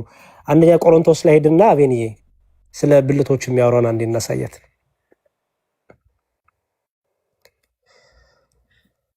እሺ የአካል ብልቶች የሚለው አይ ቲንክ 12 ይመስለኛል አይደል? እሺ ዝቅ በል፣ አሁንም ዝቅ በል፣ እሱ ላይ ነው። እሺ ይሄን በደንብ አስተውለሽ አንብቢ። ምን ይላል? አካልም አንድ እንደሆነ ብዙዎች ብልቶችም እንዳሉበት ይላል። አስተውይ። አሁን እኛ አንድ አካል አለን አይደል? አካልሽ ላይ ምን አለ? እጅ፣ እግር አለ፣ አይን አለ አይደል? በጣም ጥሩ። አንድ አካል ነሽ ግን ብዙ ብልቶች አሉሽ ይላል አይደል? ፐርፌክት። እነዚህ ሁሉ ግን የተጋጠሙት አንቺ አካል ላይ ነው አይደል? አሁን ቅዱስ ጳውሎስ በእኛ ሲናሪዮ እያደረገ ሊያስረዳ ነው የክርስቲያኖችን ህብረት። ኦኬ ከዛ ምን አለ? አንድ አካልም ብዙ ብልቶች እንዳሉበት ነገር ግን የአካል ብልቶች ሁሉ ብዙዎች ሳሉ አንድ አካል እንደሆኑ ክርስቶስ ደግሞ እንዲሁ ነው አለ። አሁን አስተውይ። አይሁድ ብንሆን የግሪክ ሰዎችን ብንሆን አለና ኦኬ ከዛ ቁጥር 14 ላይ አካል ብዙ ብልቶች እንጂ አንድ ብልት አይደለምና እግር እኔ እጅ አይደለሁምና የአካል ክፍል አይደለሁም ብትል ይህን በማለቷ የአካል ክፍል መሆን አይቀራልን? አስተውይ።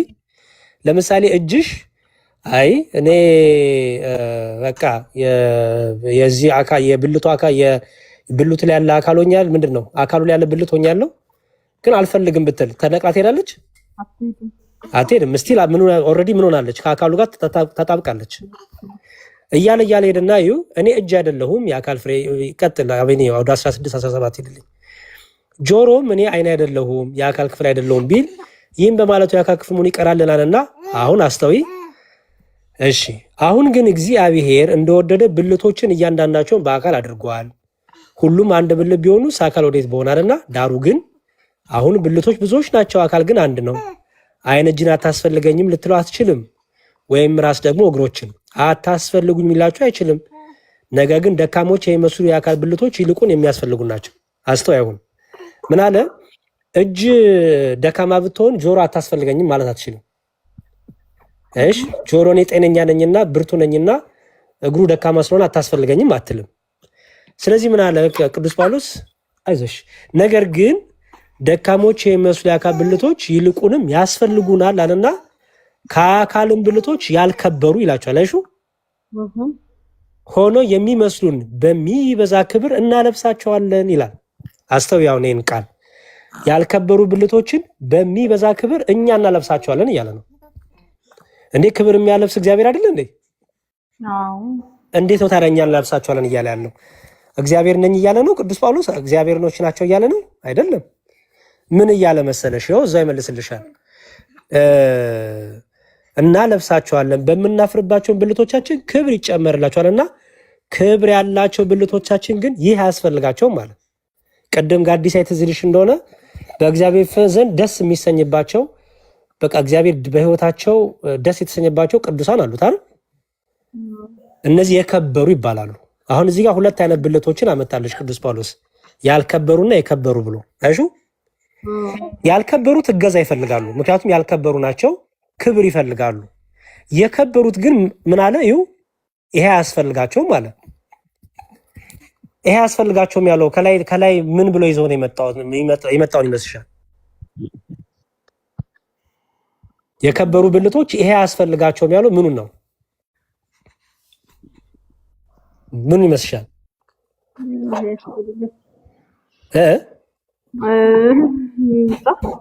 እሺ ያልከበሩት በሚበዛ ክብር እናለብሳቸዋለን አይደል የሚለው? የከበሩት ግን ያስፈልጋቸውም ሲል ምን ማለቱ ነው? እሺ የከበሩት ኦልሬዲ በክብር ነው ያሉታ። ስለዚህ አዲስ የሚለብሱት ክብር የላቸውም፣ ኦልሬዲ በክብር ነው ያሉት። እነዚህ ግን ያልከበሩትን ግን ያግዛሉ። ኦኬ እንዴት ነው የሚያግዙት? ይኸው ከዛ ምን አለ? ነገር ግን ብልቶች እርስ በእርሳቸው ይተሳሰቡ ዘንድ እንጂ በአካል መለያየት እንዳይሆን ለጎደሎ ብልት የሚበልጥ ክብር እየሰጠ እግዚአብሔር አካልን አገጣጠመው። እሺ አንድም ብልት ቢሰቃይ ብልቶች ሁሉ ከእርሱ ጋር ይሰቃያሉ።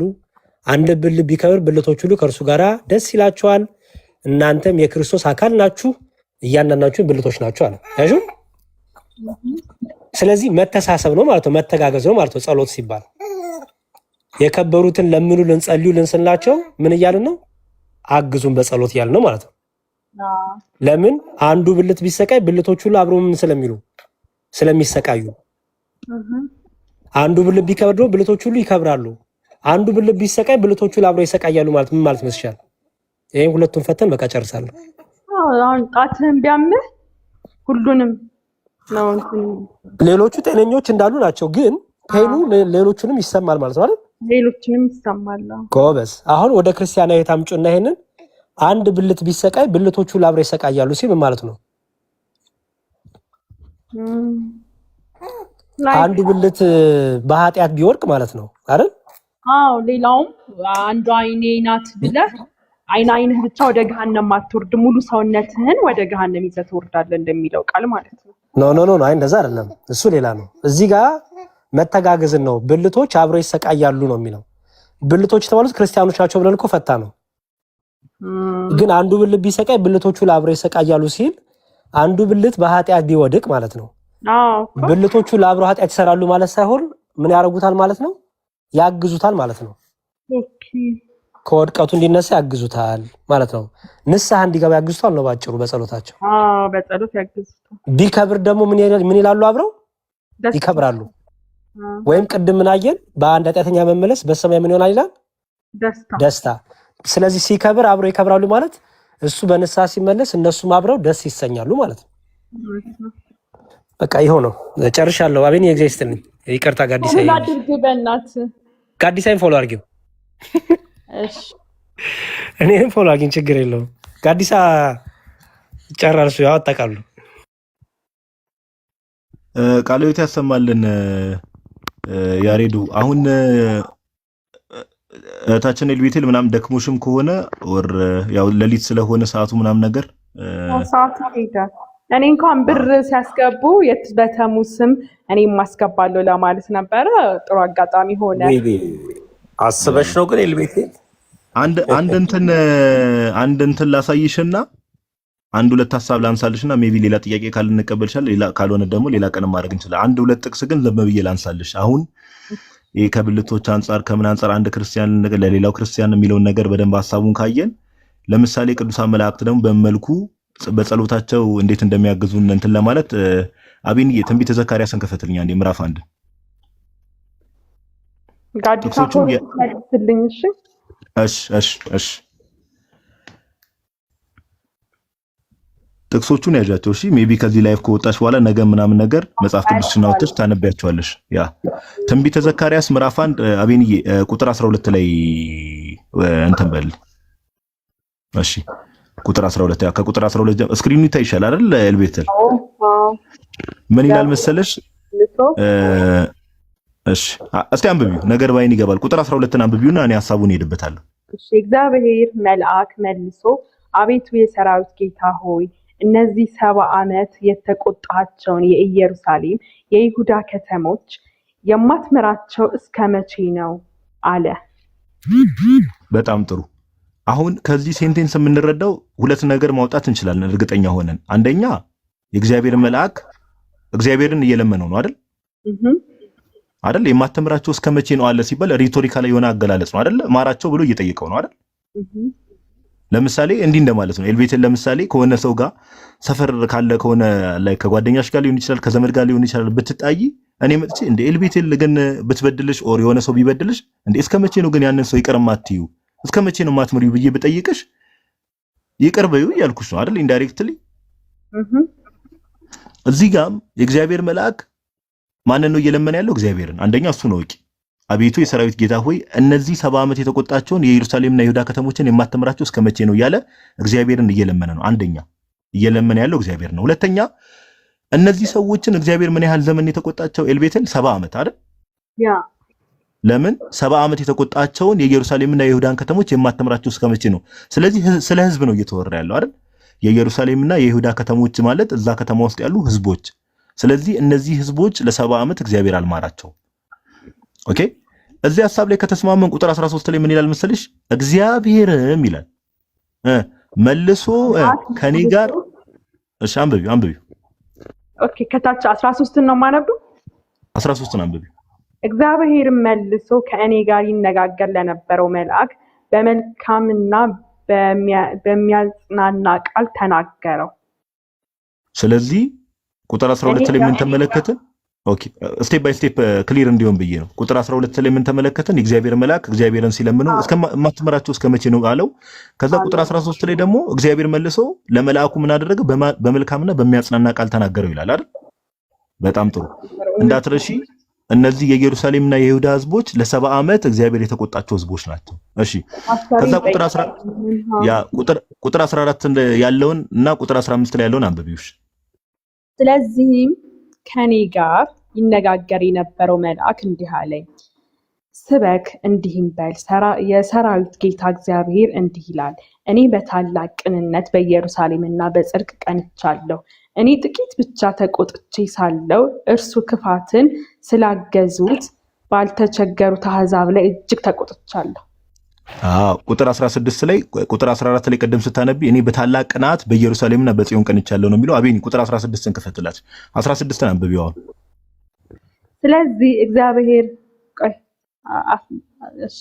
ስለዚህ እግዚአብሔር እንዲህ ይላል፣ ወደ ኢየሩሳሌም በምህረት ተመልሻለሁ፣ ቤቴ ይሰራበታል፣ በኢየሩሳሌም ላይ ገመድ ይዘረጋበታል ይላል የሰራዊት ጌታ እግዚአብሔር። እግዚአብሔር ምን አለ? ወደ ኢየሩሳሌም በምን ተመልሻለሁ አለ? በምህረት። ስለዚህ ኢየሩሳሌምን ምህረት አድርግላታለሁ እያለ ነው አይደል? ቤቴ ይሰራበታል። ቁጥር 12 ላይ ግን ምን ተብሎ ነበር? የኢየሩሳሌምና የይሁዳ ህዝቦች ስንት ዓመት ነበር እግዚአብሔር የተቆጣቸው? 70 ዓመት። 70 ዓመት ከተቆጣቸው በኋላ ማን እግዚአብሔርን ከጠየቀው በኋላ ነው በምህረት ተመልሻለሁ ያለው እግዚአብሔር? መልአኩ አናገረው ያ እግዚአብሔር። ስለዚህ በመልአኩ ጸሎትና ምልጃ 70 ዓመት ተቆጥቶ የነበሩ ህዝቦች ምህረት አገኙ ማለት ነው አይደል? የሚገርም ነው አይደል? ስለዚህ አሁን ይሄ መጽሐፍ ቅዱስ ላይ ያለ ክፍል ነው። ኦኬ ስለዚህ ኤልቤቴል ይሄን ክፍል ከተመለከትን ለምሳሌ እኛ ኢትዮጵያ ውስጥ ያለን ሰዎች ነን አይደል? አይደል? አዎ። እዚህ ጋር ያለው መልአክ እግዚአብሔርን ጠይቆት የኢየሩሳሌም 70 ዓመት ሙሉ በቁጣ ስር የነበሩ የኢየሩሳሌምና የይሁዳ ህዝቦች ምህረትን ካገኙ እኛ ኢትዮጵያ ውስጥ ያለን አዲስ አበባ ውስጥ ያለን ሰዎች ለምሳሌ የመላእክት አለቃ ቅዱስ ሚካኤል ነው አይደል? በቅዱስ ሚካኤል ጸሎትና ምልጃ እኛ ምህረት ማናገኝበት ምክንያት ይኖራል? አይኖርም። ተባረኪ። ስለዚህ የመላእክት ምልጃ ስንል እንደዚህ ነው። አየሽ መላእክት ቅዱሳን መላእክት ኤልቤተል እንኳን አግዙን እርዱን ብለናቸው አይደለም እኛ ምንም ሳንጠይቃቸውም የሰዎች ልጆችን መዳንን የሚወዱ ናቸው። እሺ መላእክት ኦኬ። ለዛ ነው ምን ይላል መሰለሽ ዕብራውያን ምዕራፍ 1 ላይ አቤንዬ አንዴ ዕብራውያን ምዕራፍ 1ን ከፈትልኝ ይቅርታ ወንድም። ዕብራውያን መልእክት ምዕራፍ 1 ቁጥር 14 ላይ ቅዱስ ጳውሎስ እንዲህ ብሎ ይናገራል። ዕብራውያን ምዕራፍ 1 ላይ መላእክትና ጌታችን ኢየሱስን በሚያወዳደርበት ክፍል ቁጥር 14 ላይ አቤንዬ ምን ይላል መሰለሽ? ቁጥር 14 ላይ ከቶ ለማን ብለዋል ይላል። ብሉይ ኪዳንና አዲስ ኪዳን ላይማ አዲስ ኪዳን ዕብራውያን መልእክት ላይ ዕብራውያን ቃይነብሽ እሺ ዕብራውያን ምዕራፍ 1 ቁጥር 14 ላይ ኦኬ ዳምብባ አንብቢው 14ን ከቶ ለማን ብሏል? ሁሉ ማዳንን የወርሱ ዘንድ ስላላቸው ለማገዝ የሚላኩ የሚያገለግሉ መናፍስት አይደሉምን? አየሽ ሁሉ መዳንን ይወርሱ ዘንድ ስላላቸው ለማገዝ የሚላኩ ቁጥር 13 ላይ ይላልና ነገር ግን ከመላእክት ጠላቶችን የእግር መረገጫ እስካደርግልህ ድረስ በቀኝ ተቀመጥ ይልና ዕብራውያን ምዕራፍ 1 ጌታችን ኢየሱስ ክርስቶስን ከመላእክት ጋር ነው የሚያወዳድረው። ጌታችን ኢየሱስ ከመላእክትም በእጅግ የበለጠ ነው፣ የመላእክት ፈጣሪ ነው የሚለው ነው የሚያሳየው። ግን አየሽ ሁሉ መዳንን ይወርሱ ዘንድ ይላል ስላላቸው ለማገዝ የሚላኩ የሚያገለግሉ መናፍስት አይደሉም። ምን እያለ ነው ጳውሎስ? ሰዎች ሁሉ አሁን ሁሉ መዳንን ማለት ክርስቲያኖች ማለት ነው። ኦኬ ክርስቲያኖች መዳንን እንዲወርሱ የዘላለም ሕይወትን እንዲያገኙ ማን ያግዟቸዋል? መላእክት። አየሽ አይደል?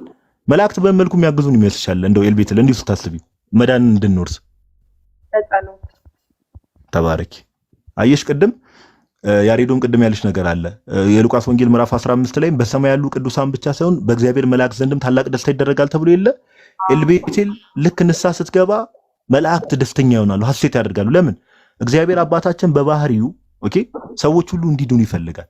እግዚአብሔር አባታችን በባህሪው ሰዎች ሁሉ እንዲድኑ ከፈለጉ ደግሞ ሲፈልግ ደግሞ እርሱ ደግሞ የፈጠራቸው ቅዱሳን መላእክትም ደግሞ እኛ የዘላለም ሕይወትን እንድናገኝ ለዘላለም ከጌታ ጋር እንድንኖር ደስ ይላቸዋል። መላእክት ሮቦት አይደሉም፣ ባይዘወይ ኦኬ ሮቦት አይደሉም፣ ኮንሺየስ እንትን አላቸውና ይሄንን ነገር ላሳይሽ ፈልጌ ነው። አንድ የመጨረሻ ሐሳብ ላነሳልሽ የምፈልገው ነገር ከዚህ ጋር ላይገናኝ ይችላል። አንድ ግን ከተአምር አንጻር እግዚአብሔር አምላክ ምን አይነት ተአምራትን ይሰራ እንደነበር እዚህ ሐሳብ ላይ ሐሳቡ ጥቅሶቹን ይዘሻቸዋል አይደል?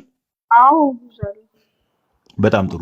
አንድ እንትን ላሳይሽ አሁን እንደው ኤልቤትልሽ አንድ ነገር ጥቅሱን ከምን እንዲህ ከማለቴ በፊት ለምሳሌ አንድ ያረፈ አሁን በዚህ ዘመን ኦፍ ኮርስ 21ኛ ክፍለ ዘመን ላይ ነው ያለነው።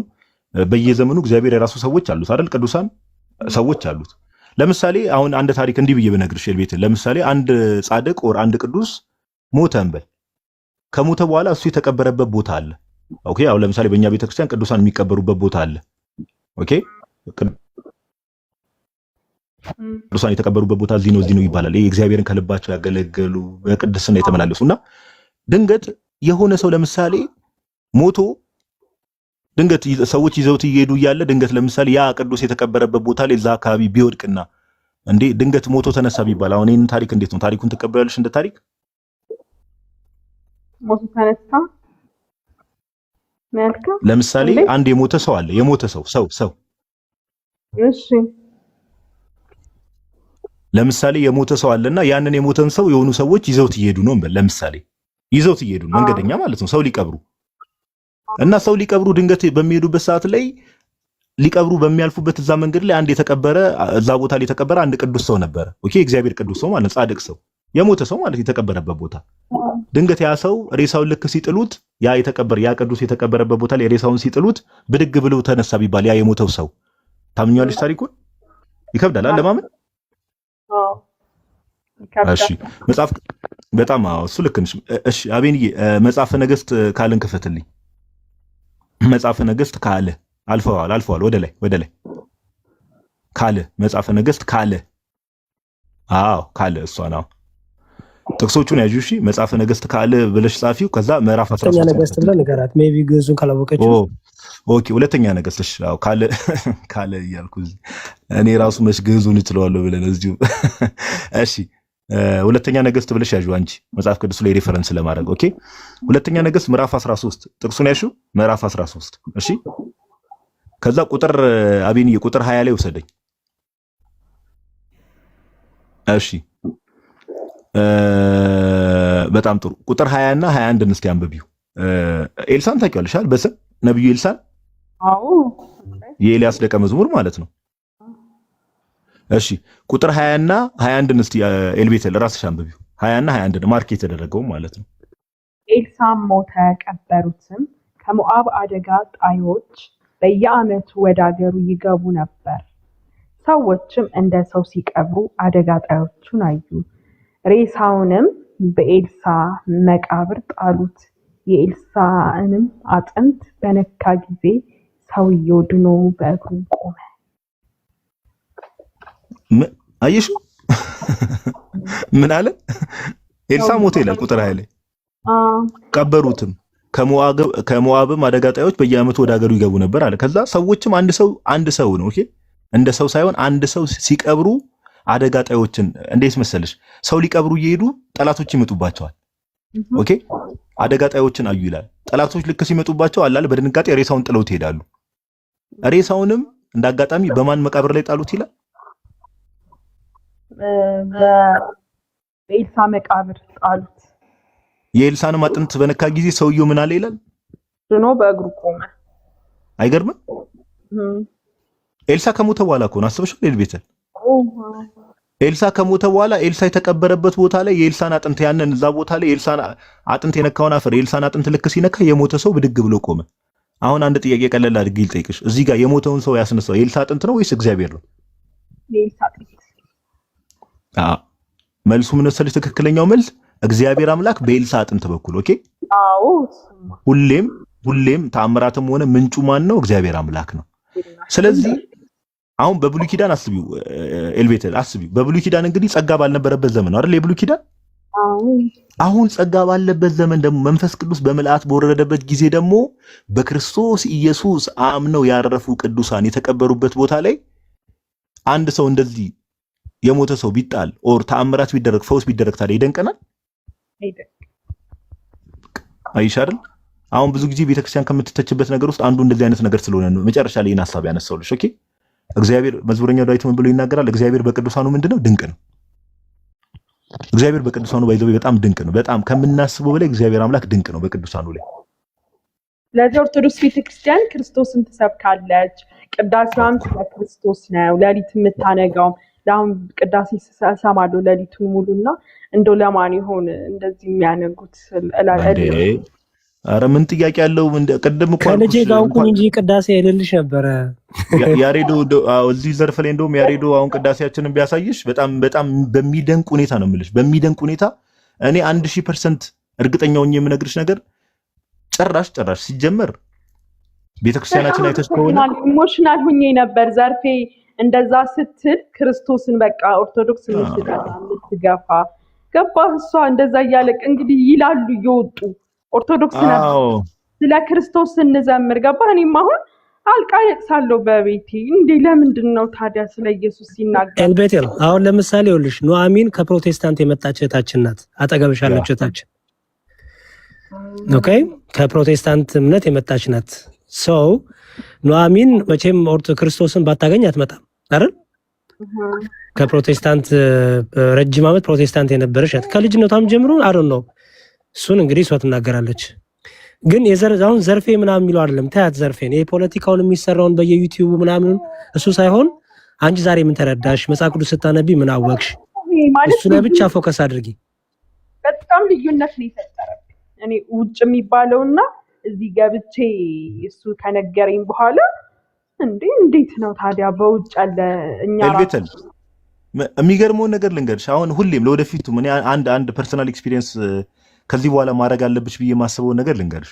ኦኬ ታች ላላችሁ 600 ሰዎች ለቤተክርስቲያን እንዲህ ነው እያሉ ከውጭ የሚነግሯችሁ ነገር ሳይሆን መስማት ያለባችሁ።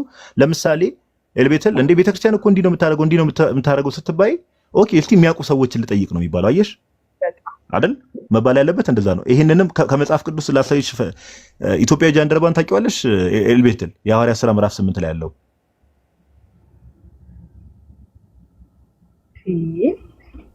ታውቂዋለሽ? ኢትዮጵያ ጃንደረባው ነው። እሺ የሐዋርያት ሥራ ምዕራፍ 8 ላይ ምን እንዳለ አቤን ይወረድ በለልኝ በደንብ ወደ 40 ምናምን ይድልኝ እስቲ ቆይ እሺ ቆይ ቁጥር 34 ላይ ኢትዮጵያ ጃንደረባ ምን መሰለሽ እንግዲህ የኢሳይያስን መጽሐፍ ያነባል። ኦኬ ታሪኩ ይሄን ለምን እንዳነሳውልሽ ልነገርሽ ነው። ኦኬ አቤን ከ30 ጀምሮ እናንብቡ። እሺ ቁጥር 30 ላይ ምን ይላል? ከዛ በኋላ የኢትዮጵያ ጃንደረባ እንግዲህ የኢሳይያስን መጽሐፍ እያነበበ በሚሄድበት ሰዓት ላይ መንፈስ ቅዱስ ፊልጶስን ወደዚህ ሰውዬ ይልከዋል። ኦኬ ወንጌል ያልተሰበከለት ሰው ነው። ቁጥር 30 ላይ እንደዚህ ይላል፣ ፊልጶስም ሮጦ የነቢዩ ኢሳይያስን መጽሐፍ ሲያነብ ሰማና በውኑ የምታነበውን ታስተውላለህን አለው። ጥያቄውን አስተውይ እሺ ኤልቤተል፣ በውኑ የምታነበውን ታስተውላለህን ብሎ ፊልጶስ ጠየቀው ይሄን ኢትዮጵያ ጃንደረባ። ቁጥር 31 ላይ ምን አለ መሰለሽ? ይሄ መልስ ለሁላችንም ነው መሆን ያለበት። ምን አለ? እርሱም ምን አለ? የሚመራኝ ሳይኖር ይህ እንዴት ይቻለኛል አለው። አየሽ፣ ወጥቶም ከእርሱ ጋር ይቀመጥ ዘንድ ፊልጶስን ለመነው። ያነበው የነበረው የመጽሐፉ ክፍል ይህ ነበር። እንደ በግ ወደ መታረድ ተነዳ፣ የበግ ጠቦቱም በሸላቾቹ ፊት ዝም እንደሚል ኢሳይያስ 53 ማለት ነው። እና ቁጥር 31 ላይ የሚመራኝ ሳይኖር እንዴት ይቻለኛል? አየሽ ኢትዮጵያዊ ጃንደረባ በጣም ስማርት ሰው መሆኑን የምታውቂው የምታነበውን ታስተውላለህ ተብሎ ሲጠይቅ እንደ የሚመራኝ ሰው ሳይኖር እንደዚህ ነው። ሰዎች ቤተክርስቲያን እንዲህ ነው የምታምነው፣ ቤተክርስቲያን እንዲህ ነው የምታምነው ብለው ሲነግሩሽ ቆይ እስቲ እማቃቸው ክርስቲያኖች አሉ፣ እማቃቸው ኦርቶዶክሶች አሉ፣ እማቃቸው መምህራን አሉ። ኦኬ የቤተክርስቲያን ሰው አስተማሪዎች አሉ። ስለዚህ እነሱን ልጠይቅ ነው የሚባለው እንጂ ውጭ ላይ እንዴ ለምሳሌ ኤልቤተል ስለ ክርስቶስ ለምሳሌ ከሙስሊሞች ምስክርነት ተቀበያለሽ እንዴ? ኤልቤተል አልቀበል። ኤግዛክትሊ አንድ ሙስሊም መጥቶ ኢየሱስ እኮ እንዲህ ነው ኢየሱስ እንዲህ ነው ብሎ መጽሐፍ ቅዱስ ቢጠቅስልሽ እሱን አምነሹ ሙስሊም አትሆኝም አይደል? አይ ቆይ ቼክ ላድርግ ነው የምትይው። ስለዚህ ቤተክርስቲያንም እንዲህ ናት ተብሎ ሲነገርሽ ብዙ ሰዎች አሁን በስማ በለው ነው ቤተክርስቲያን እንዲህ ናት። ሰዎች የራሳቸውን ፐርሰናል ኤክስፒሪየንስ ቤተክርስቲያን ላይ ለመለጠፍ ይሞክራሉ። ኦኬ የራሳቸውን ፐርሰናል ኤክስፒሪየንስ እኛውን ስለ ህይወት ቃል ነው እያወራን ያለው ያ እና ምን ልልሽ ፈልጌ ነው አሁን ቀደምም እንዳልኩሽ አሁን ያሬዶም ጥሩ ነገር አንስቷል። የተነሳውን እግዚአብሔር ቃል ላይ ትኩረት የምናደርገው እንጂ ሰዎች ፐርሰናሊ ያጋጠማቸውን ችግር እኛ አንድ ነገር እርግጠኛው የምነግርሽ ነገር ምንድነው not everybody is perfect ኦኬ ቤተክርስቲያን ውስጥ ማንም ሰው ፐርፌክት የለም። በሰው ደረጃ ነው የምልሽ። ሰዎች ሁሉም ሰው ድካም አለበት ምን አለበት። ቤተክርስቲያን ግን ክርስቶስ ራሷ የሆነላት የክርስቶስ ኢየሱስ ቤተክርስቲያን ግን ፍጹምና ፐርፌክት ናት። ኦኬ ለዛ ነው ምን ይላታል መሰለሽ አንደኛ ስለ ቤተክርስቲያን ሲናገር አንድ ሁለት ሐሳብ ላንሳና ኤልቤተል እንዳላበዛው አቤን አንደኛ ጢሞቴዎስ ምዕራፍ 3 ላይ አይደለም ቤተክርስቲያንን ጳውሎስ ምን እንደሚላት ባይዘው ራስሽ እንድታነቢው ማለት ነው። ስለ ቤተክርስቲያን ጳውሎስ ምን እንደሚል ቤተክርስቲያን ምዕራፍ 3 ቁጥር 15 እና 16 ላይ አቤን ቤተክርስቲያን አሁን እኛም ቤተክርስቲያን እንባላለን ከዛ አንፃር ሳይሆን እሺ ቁጥር 15 ላይ ምን ይላል መሰለሽ ቁጥር 15 እስቲ አንብቢው ኤልቤተል ጳውሎስ ምን እንደሚለን ስለ ቤተክርስቲያን ቁጥር 15 ብትዘገይ ግን በእግዚአብሔር ማረፊያ ቤት መኖር እንዴት እንደሚገባ ታውቅ ዘንድ ጽፍልሃለሁ። ቤቱም የእውነት አምድና መሰረት ይኸው እግዚአብሔር ቤተክርስቲያን ነው። አየሽ ምን እንዳለ በዘገይ ግን በእግዚአብሔር ማደሪያ ቤት መኖር። አሁን እኛም ቤተክርስቲያን አይደል የመንፈስ ቅዱስ ማደሪያ እንደመሆናችን አይደል የእግዚአብሔር ቤት ተብለን ልንጠራ እንችላለን። እዚህ ጋር ግን እየተናገረ ያለው ስለ ህንጻ ቤተክርስቲያን መሆኑን በምን እናውቃለን? በዘገይ ግን በእግዚአብሔር ማደሪያ ቤት መኖር እንዴት እንደሚገባ ሲል ኦፍ ኮርስ አይደል የሚኖርበት ቤት እንደሆነ እየተናገረ ነው። እጽፍላለሁ ካለ በኋላ ቤቱ ምን አለው መሰለሽ የእውነት አምድና መሰረት። አየሽ ቤተክርስቲያን ምን እንደተባለች የእውነት ምንድናት? አምድና መሰረት ናት። ኦኬ ፒላር ኦፍ ትሩዝ ይለዋል እንግሊዝኛው። ከዛ መጨረሻ ላይ ምን ይሏል? የሕያው የእግዚአብሔር ቤተክርስቲያን። አየሽ ቤተክርስቲያናችን እቺ ናት፣ የእውነት አምድና መሰረት ናት። ለዛ ነው ብዙ ጊዜ ሰዎች እገሌ እንዲያደረገ እገሌ እንደ ዛሬም እኮ ምን ይገርምሻል አንቺ ብዙ ሰዎች እኮ ቤተክርስቲያን እንዲናት ብሎ ቢነግሩሽ እኮ አይሁዶች እኮ ክርስቶስ እንዲህ ነው እያሉ እኮ በሐሰት ስንት ጊዜ ከሰውት የለ እንዴ? ታዲያ ጥሩ አይደለማ በውሸት እንደዚህ እንትን ማለት። ዋጋቸውን ከማን ይቀበላሉ? ኤልቤተል እነሱ ከማን ከእግዚአብሔር ባይዘዌ። ለዛ ነው መጽሐፍ ቅዱሳችን ሲናገር ለእያንዳንዱ ሐዋርያ ቅዱስ ጳውሎስ አንደኛ ቆሮንቶስ ምዕራፍ 5 ቁጥር 10 ላይ ወር ሁለተኛ ቆሮንቶስ ምዕራፍ 5 ቁጥር 10 ላይ እያንዳንዳችን በስጋ የሰራነውን በብድራት እንቀበል ዘንድ በክርስቶስ ኢየሱስ የፍርድ ወንበር ፊት እንገለጣለን የሚለው ለዛ ነው። ኦኬ እያንዳንዱ ቤተክርስቲያንን በሐሰት የከሰስንበት ቤተክርስቲያንን ብቻ አይደለም ሰዎች ላይ በሐሰት የከሰስናቸው ሰዎችን በሐሰት የዋሸንበት ለእያንዳንዱ ነገር ከክርስቶስ ኢየሱስ እንቀበላለን። እንዴ ከባድ ነው። እኔ በዚህ አጋጣሚ አሁን ካልከው ሐሳብ የሆነ ነገር አስታውስከኝ። ፍርድ ቤት በሐሰት የሆነ ሰው መስክሮ ለሰው ብሎ ማለት ነው ለብር ይሁን የሆነ ነገር መጽሐፍ ቅዱስ መጥቶ ጅሹባ ሆኗል። አንዳንድ ጊዜ ያልተደረግነውን ነገር እያለቀስን እንደዚህ ካልን ከባድ ነው። ከተደርገንም ከሆነ ደግሞ በእግዚአብሔር ፊት ካለቀስኩብህ ቅጣቱን ታገኘዋለህ። ኤግዛክትሊ ገባ። እኔ በዘርፌ በጣም ኦርቶዶክስን ጠልቼ ነበር። ሁላ እንዴ ብዬ ሌላ ሁሉ እኔ ተመስገንን ሁሉ በሆነ እንትን ብየዋለሁኝ። በቃ በዛ ኢሞሽናል ሲደራረብ ማይሆን ነገር ኮሜንት ጽፌበት ሪፖርት አድርጌበት ሁሉ አውቃለሁ ተመስገንን ማለት ነው። ገባህ? እና ግን ስታስበው እንዲቀርበ ስትወያይ ጥላቻ ይቀራል። ትግባባለህ። እግዚአብሔር ደግሞ በጥላቻ ላይ አይነክስም። ወንድምን በመገፋፋት በመካሰስ እንዲያረገኝ እሷ እኮ ጭራሽ ሊገሉኝ ሽጉጥ ሁሉ ወጥቶብኛል ምንም አድርጌ ሳይሆን ለኢየሱስ ዘመርሽ መድረክ ላይ ይሄን ስትሰማ ኢትዮጵያ ውስጥ እኔ አላቅም ሊቢያ የታረዱ ወንድሞችን ታስታውሳለህ? ኤግዛክትሊ። አሁን ለምሳሌ ነው የታረዱት በሰይፍ በማህተባችን አንቀልድም ብለው አይደል እንዴ እዛ የቀሩቻችን እንዴ እኛ እሱን ስታይ ምንድነው ትዝ የሚልሽ? ሮሜ ምዕራፍ 8 ላይ ያለው ሐሳብ አለ አይደል? ቀኑን ሙሉ ስለአንተ እንታረዳለን እኮ ጳውሎስ ብሏል። ቴንክ ዩ እንዴ እና ታዲያ አልኩኝ። ታዲያ ኦርቶዶክስ እዛ ለማህተብ የተሰው ወንድሞች ትዝ ይሉኛል። እኔ በቅርብ ማቀው ልጅ ስላለ እምነቱ በጣም ከእንትን ብሎ እና ታዲያ እሱ ኦርቶዶክስ ነው፣ ታረደ፣ ቀረ በረሃ ደሙ አይደል? እዚህ ደግሞ ኦርቶዶክስ ቤተክርስቲያን ተጋጨብኝና እስኪ ተሙን አወራዋለሁ ል ነበር። እንደዚህ ታሳድዳለች ማለት ነው። ክርስቶስ ጥላቷ ነው ማለት ነው። አሁን ደግሞ ወንድሞች ጋር ቀርቤ ስወያይ ደግሞ እንግዲህ ሌሎች ብለዋት ይሆናል። ሌሎች ቄሶች በእርግጥ ይለያዩ እንደሆነ አሁን ዘርፌን ታያትና እሱ የዩቲዩብ መሸቃይ ነው። የዩቲዩብ መሸቃይ ሌላ የታሰበ ድራማ ስላለ ነው። እሱ ለእሷና ለህሊኗ ታይላት። አሁን ትልቁ ነገር ምን ተረዳሽ? ቤተክርስቲያኗን ዛሬ እናንተ ክርስቶስን በጣም ትወዳላችሁ፣ በጣም ታከብራላችሁ። የእኛም ጉዳይ አይደለም። አንዴ ቆይ ፕሊዝ፣ አንቺ በጣም ኢሞሽናል ነሽ። መቼም አሁን ኢሞሽናሊቲሽን ታዩና በጥበብ በማስተዋል ሆነሽ በስሚ። ምክንያቱም እሱ ነው የሚጠቅመው። ኢሞሽናሊቲ በቃ ስሜት ነው፣ አለቀ። አንዴ ይዋዥቃል፣ ከፍ ይላል፣ ዝቅ ይላል። እሱ ሳይሆን አሁን የምንፈልገው በጣም እናንተ ክርስቶስ ትወዳላችሁ ሳይሆን አሁን የምንፈልገው የቤተክርስቲያኗን ትምህርት በሚገባ አወቅሽ ወይ? ሲዋሽብሽ የነበረው ነገር እና ቤተክርስቲያኗ ትምህርቷ ደግሞ ይሄ ነው። ከጋዲሳ ረጅም ሰዓት ወስዳችሁ መጨረሻ ላይ በጣም ጌታን ትወዳለህ ብትዩ እሱ ጥቅሙ አይደለም። እሱ አይደለም ዋናው አንቺ ትምህርቱን ምን አወቅሽ ነው። እና አሁን ጋዲሳ ሲናገር ሰምተሽ ከሆነ ቤቱም የእውነት አምድና ምሰሶ የሕያው እግዚአብሔር ቤት ነው አይደለም የሚለው። ለምሳሌ አይተሽ ከሆነ አሁን የት ቸርች ነው የምትሄጂው አንቺ? እኔ እዩ ጩፋ ጋር ነው አሁን አባልነት ግን ምትጋር። እሺ እዩ ጩፋ ቸርች ሲያልቅ ሲቆለፍ በቃ በሩ ተዘግቶ ሄዳችሁ አይደል? እንዴው የሆነ ነገር ሲጨንቅሽ መተሽ ትጸልያለሽ እዛ ቤት ቆመሽ ወይ በሩ ጋር ቆመሽ? በተመደበ የፕሮግራም ሰዓት ነው። ከዛ ውጭ ብትሄድ ዝግ ነው። ለምን? እግዚአብሔር በቃ አይገኝም አይደል? ታሰት ቤት ያው በግል። እሺ አሁን ግን እኛ ቤተክርስቲያን ሄደን የምንጸልይበት ምክንያት ቅዳሴ ኖረም አልኖረም 24 ሰዓት ቤተክርስቲያን ክፍት አይተሽ ከሆነ ማንም ሰው ሄደ ይጸልያል። ማንም ሰው ሄደ ከእግዚአብሔር ጋር ይናገራል። ለምን ይመስልሻል ቢባል አይሹ ያ ቤት የማ ቤት ነው ይላል? የሕያው እግዚአብሔር ቤት ነው። ደግሞ አምዱና ምሰሶ መሰረቱ ደግሞ የእውነት ነው ይላል። አይሹ እሱም ኢየሱስ ክርስቶስ ደግሞ የማዕዘኑ ራስ። ስለዚህ በእግዚአብሔር ቤት ሄደን እግዚአብሔርን አባታችን ነው የምናናግረው ማለት ነው። ከዚህ ነው የወጣሽው አንቺ። አሁን ልክ ሲቆለፍብሽ አዳራሹ አለቀ ሄደሽ እግዚአብሔርን ማታናግሪበት ቤት ነው የሄድሽው።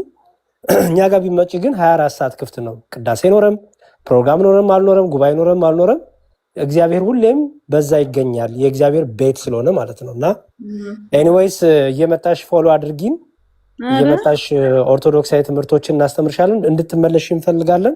ስትመለሽ ግን በኢሞሽን የሆነ በቃ በስሜት በቃ እንባይ መጣ ብለሽ ሳይሆን በእውነት ተረድተሽ። ምክንያቱም ልክ ቅድም እንዳነሳሻቸው እንደ ሊቢያ ወንድሞቻችን የጸናሽ እንድትሆኝ ነው የምንፈልገው። የሆነ ነገር ኮሽ ሲል የምደነግጭ ዩቲዩብ ላይ ስታይ የምደነግጭ ሳይሆን በእምነትሽ የምትጸይ ሰይፍ እንኳን ቢመጣ የምትበረች መሆን አለብሽ። ገባሽ? እነዚህ በሊቢያ የታረዱት ሰዎች መላእክት ካዱ ተብሎ አይደለም የታረዱት፣ ወይም አንድ ጳውሎስን ካድ ወይም ማቴዎስን ካድ ተብሎ አይደለም።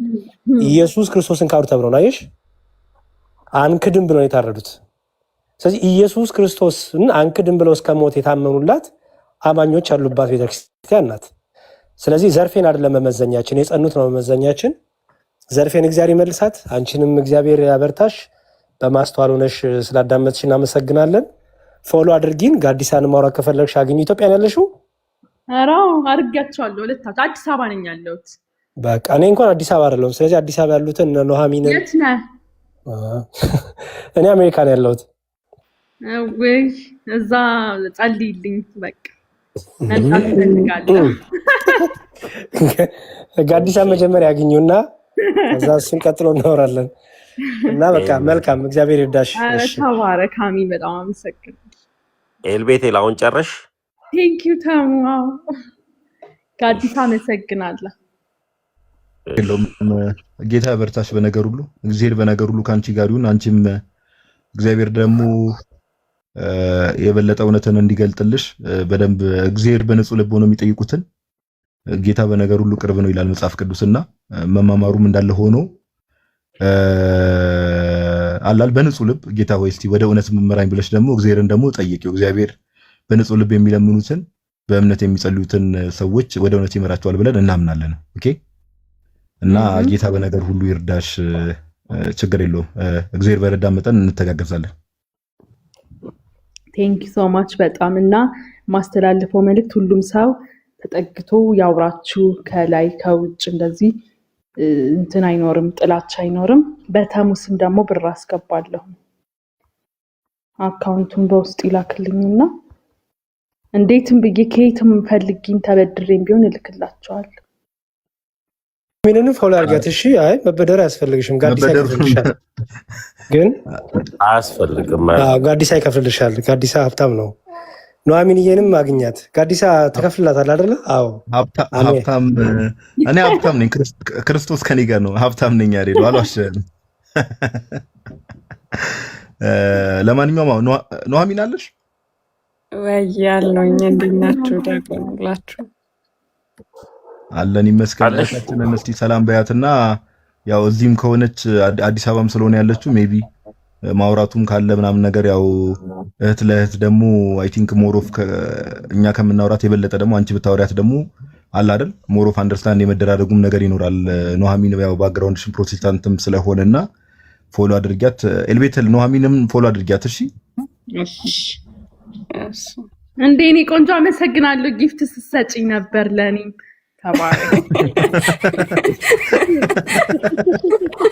ልጅ ነገ ትመጣና አንድ አይነት ጥያቄ እንደምትጠይቅ ጠብቅ። ሁሉ ነገር ረስቷለች። አሁን ጊፍት ሲሰጣት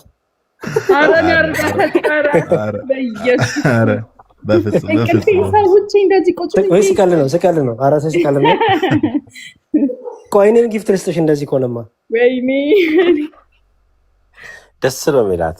በጣም ናሆሚ በጣም እየመረኩሽ ነበረ።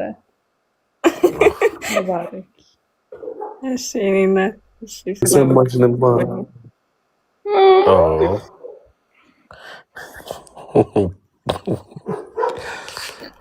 እውነት እንደዚህ አልጠበኳችሁም። በጣም ሰዎች በውስጥ እየገቡ እንዴት ለመስገን ቤት ገባሽ? እንዴት ተመስገን ቤት ትገቢያለሽ? ይሰድቡሻል፣ እንደዚህ ያደርጉሻል። እኔ ግን ማንም አይነካሽም። እኔ እንደሆነ በጣም እኮ ነው የምወድሽ እኮ ሪፖርትም አድርገሽብኝ እንዴት እንደምወድሽ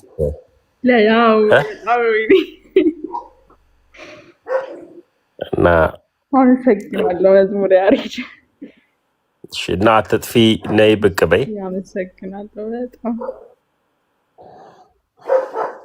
አትጥፊ። ጋዲሳን ሞር በደንብ አውሪው በውስጥ። ማንን? ጋዲሳን? ጋዲሳ ነው በጣም አውሪው። አወራዋለሁ። በአካልም ማግኘት እፈልጋለሁ። ውይ ታገኘዋለሽ። ምን ችግር አለው? ጋዲሳ እሱ ይደርሳል።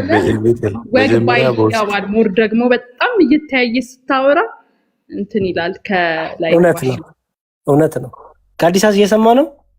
ምንድን ነው? አይ አቤኒ እሱ ይደርሳል። ምን አስባለ? ጋዲሳ ይመልስ። ኧረ ጸሎታችን ነው። እውነት ሰዎች በቃ ችግር የለውም፣ ችግር የለውም። በቃ ኑሐሚንም ማለት ምናምን ነገር ችግር የለውም። ኤልቤተል እናወራለን፣ ችግር የለውም፣ እናወራለን ያለን እንጂ የሚባለው ጋዲሳ ችግር የለውም። ያሬደው አሁን በዚህ ለሊት 9 ሰዓት ከ10 ሆኗል። ሰዎች አታስደንቁ እንዴ!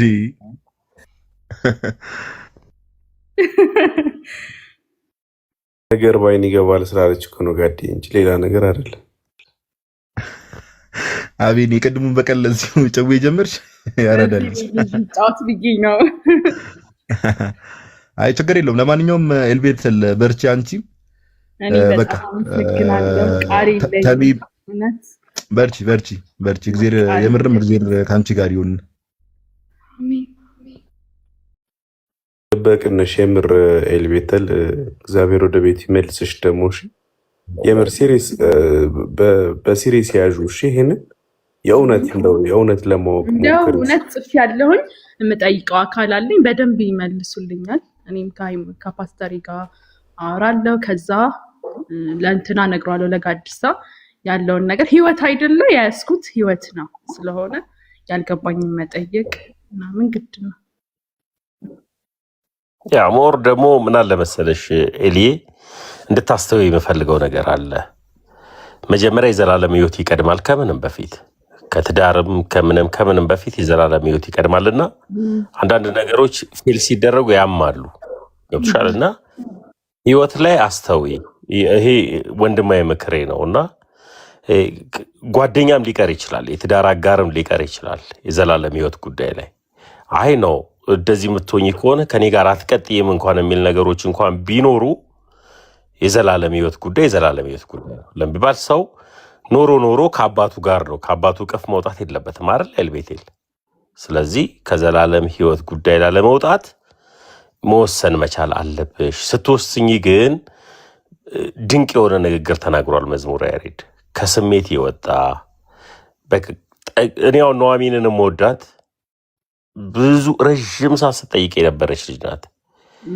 ድንገት ነው በቃ ኦርቶዶክስ ልትሆን የወሰነችው እና ኑኃሚን ጀግና እህት ናት፣ ማስተማሪያ ናት እና በተደጋጋሚ እየመጣሽ በመጠየቅ አሁን ጋዲሳ አለ፣ መዝሙረ ያሬድ አለ፣ ወንድማችን አክሊል ሐዋርያዊ መልሶች የሚል አለ። እሱንም እነ ኢዮብ ዘሚካኤል ይሁድ የሚባሉ ልጆች አሉ። እኔ ጋር ስለምትመጪ አስተዋውቅሻለሁ እነዚህ ልጆችን እና እነሱን ፎሎ በማድረግ ከእነሱ ጋር አብሮ በመማማር ኑኃሚንንም በውስጥ በደንብ አውሪያት። ግን ህይወት ነው። የዘላለም ሕይወት ጉዳይ የዘላለም ሕይወት ጉዳይ ነው። ክብርም ዝናም ባልም ስራም ጥንቅር ማለት ይችላል ቢባል የዘላለም ሕይወት ጉዳይ ላይ ጠንከር ስትይ ሌላው ክርስቶስ ኢየሱስ ያለው ሁሉ አለው። ስለዚህ ክርስቶስ የስርዓት አምላክን የስራ አምላክ ነው። ከእሱ ጋር ህብረት ስታረጊ እንዴት ደግሞ ወደ ስራ መመለስ እንደምትችይ እንዴት ወደ ትዳር መምጣት እንደምትችይ ደግሞ መጽሐፍ ቅዱሱ ራሱ ያስተምራልሽ። ኧረ ፓፓ በቃ የትዳሩን ስብከት ልትመለስበት ነው። በቃ ብሮስኪ እንዲህ አግባ ምንድን ነው እየተፈጠረ ያለው? አይ ለምን እንዳልኳት እሷ እኮ ትረዳኛለች እኮ ነው።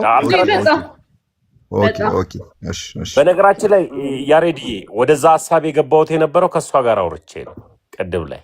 አይ የተሳሳትከው ነገር ምንድነው? ጥንቅር ብሎ ይቅር ብለህ ትዳርን ጨመርከው። ትዳር ጥንቅር ብሎ አይቀርም። ኧረ ጥንቅር ብሎ አይቀርም። እሱ በደንብ እያዝ እሱ ይስተካከል። በእውነት ጋዲሳ ሲያወጣ የመናገር እፈልጋለሁ። ኧረ ጥንቅር ብሎ አይቀርም ትዳር። አቤኔ እንዴት ነው ትዳር ግን? ደስ ይላል። በሉ ደህና ደሩ። ይሄ ነገር ወደ እኔ ሳይመጣ እንዴ አትፍሪ፣ አይዞሽ። ቁም ነገሩ ግን ኑኃሚን ያግኛት። እሺ ፕሊዝ። ኑኃሚን ተሜ እንደነገረሽ ኤልቤቴል እህታችን ረጅም ጊዜዋን በጥያቄ ነው ያሳለፈችው። ጥያቄ ጠይቀናለች። ኑኃሚን ምን ያህል ጊዜ ነው ጥያቄ ስጠይቅ የነበረው? ኦልሞስት አንድ አመት አየሽ። ስለዚህ በቃ ደግሞ የምጠይቀን ጥያቄ ዘርፌ በዚህ ወጣች፣ ዘርፌ በዚህ ገባች ምናምን ሳይሆን የምጠይቀን ጥያቄ ትምህርት ላይ ነበረ። ገባሽ? ትምህርት እንደዚህ ነው። ምንድን ነው መጽሐፍ ቅዱስ እንዲላል፣ እናንተ እንዴት ነው የምትሉት? እንደዚህ ነበረ የማውቀው፣ እናንተ ደግሞ ምንድነው ትምህርታችሁ ነበረ? እና ስለዚህ እንደዛ ጠይቂን፣ መርምሪን፣ ፈትኝን፣ መተሽ ቻሌንጅ አድርጊን። የቤተክርስቲያኗን ትምህርት ከቤተክርስቲያኗ ልጆች ከመጽሐፍቷ እናሳይሻለን። አንድ ቀን ደግሞ እግዚአብሔር ፍቃድ ስንገናኝ ቅዳሴውን ሙሉ አሳይሻለሁ።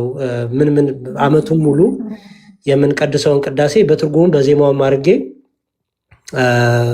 እሱንም ደግሞ አሳይሻለሁ እና ደስ ብሎናል ስላገኘንሽ። እግዚአብሔር ደግሞ የእርዳሽ ወደ ቤቱ ይመልስሽ እና እናመሰግ አዲሳይም ቃሎት ያሰማለን። እግዚአብሔር ያክብርልን ያሬዶ፣ አንተም ቃሎት ያሰማልን። አይ ቲንክ ፓፓ ሌላ ፕላን አለ? ምንም ፕላን የለኝም። አሁን በዚህ ሰዓት መሽቷል። ሰዓቱም መጽሐፍ ቅዱስ ልረዱ የምፈልጉ ሰዎች በውስጥ አውሩኝ። መምህር ኤፍሬምን ያሬድዬ ስልካቸውን ትሰጠኛለህ በውስጥ አስቀምጥልሃለሁ። እሺ እኔ አባት ኑኃሚን የምትይው ነገር አለ? አቤኒ አንሚት ሳላደርግ ነው። እሺ አይ ኧረ እኔ ምንም እታች መጽሐፍ ምናምን ጋብዣት እያሉ ማንበብ ሆቢው ካለሽ አንዳንድ መጽሐፎችን እሰጥሻለሁ። ጎበዝ አንባቢ ናት አይደል? ኤልቤቴል አነባለሁ። እኔ መድሎት ጽድቅ ገዝቼ እሰጥሻለሁ።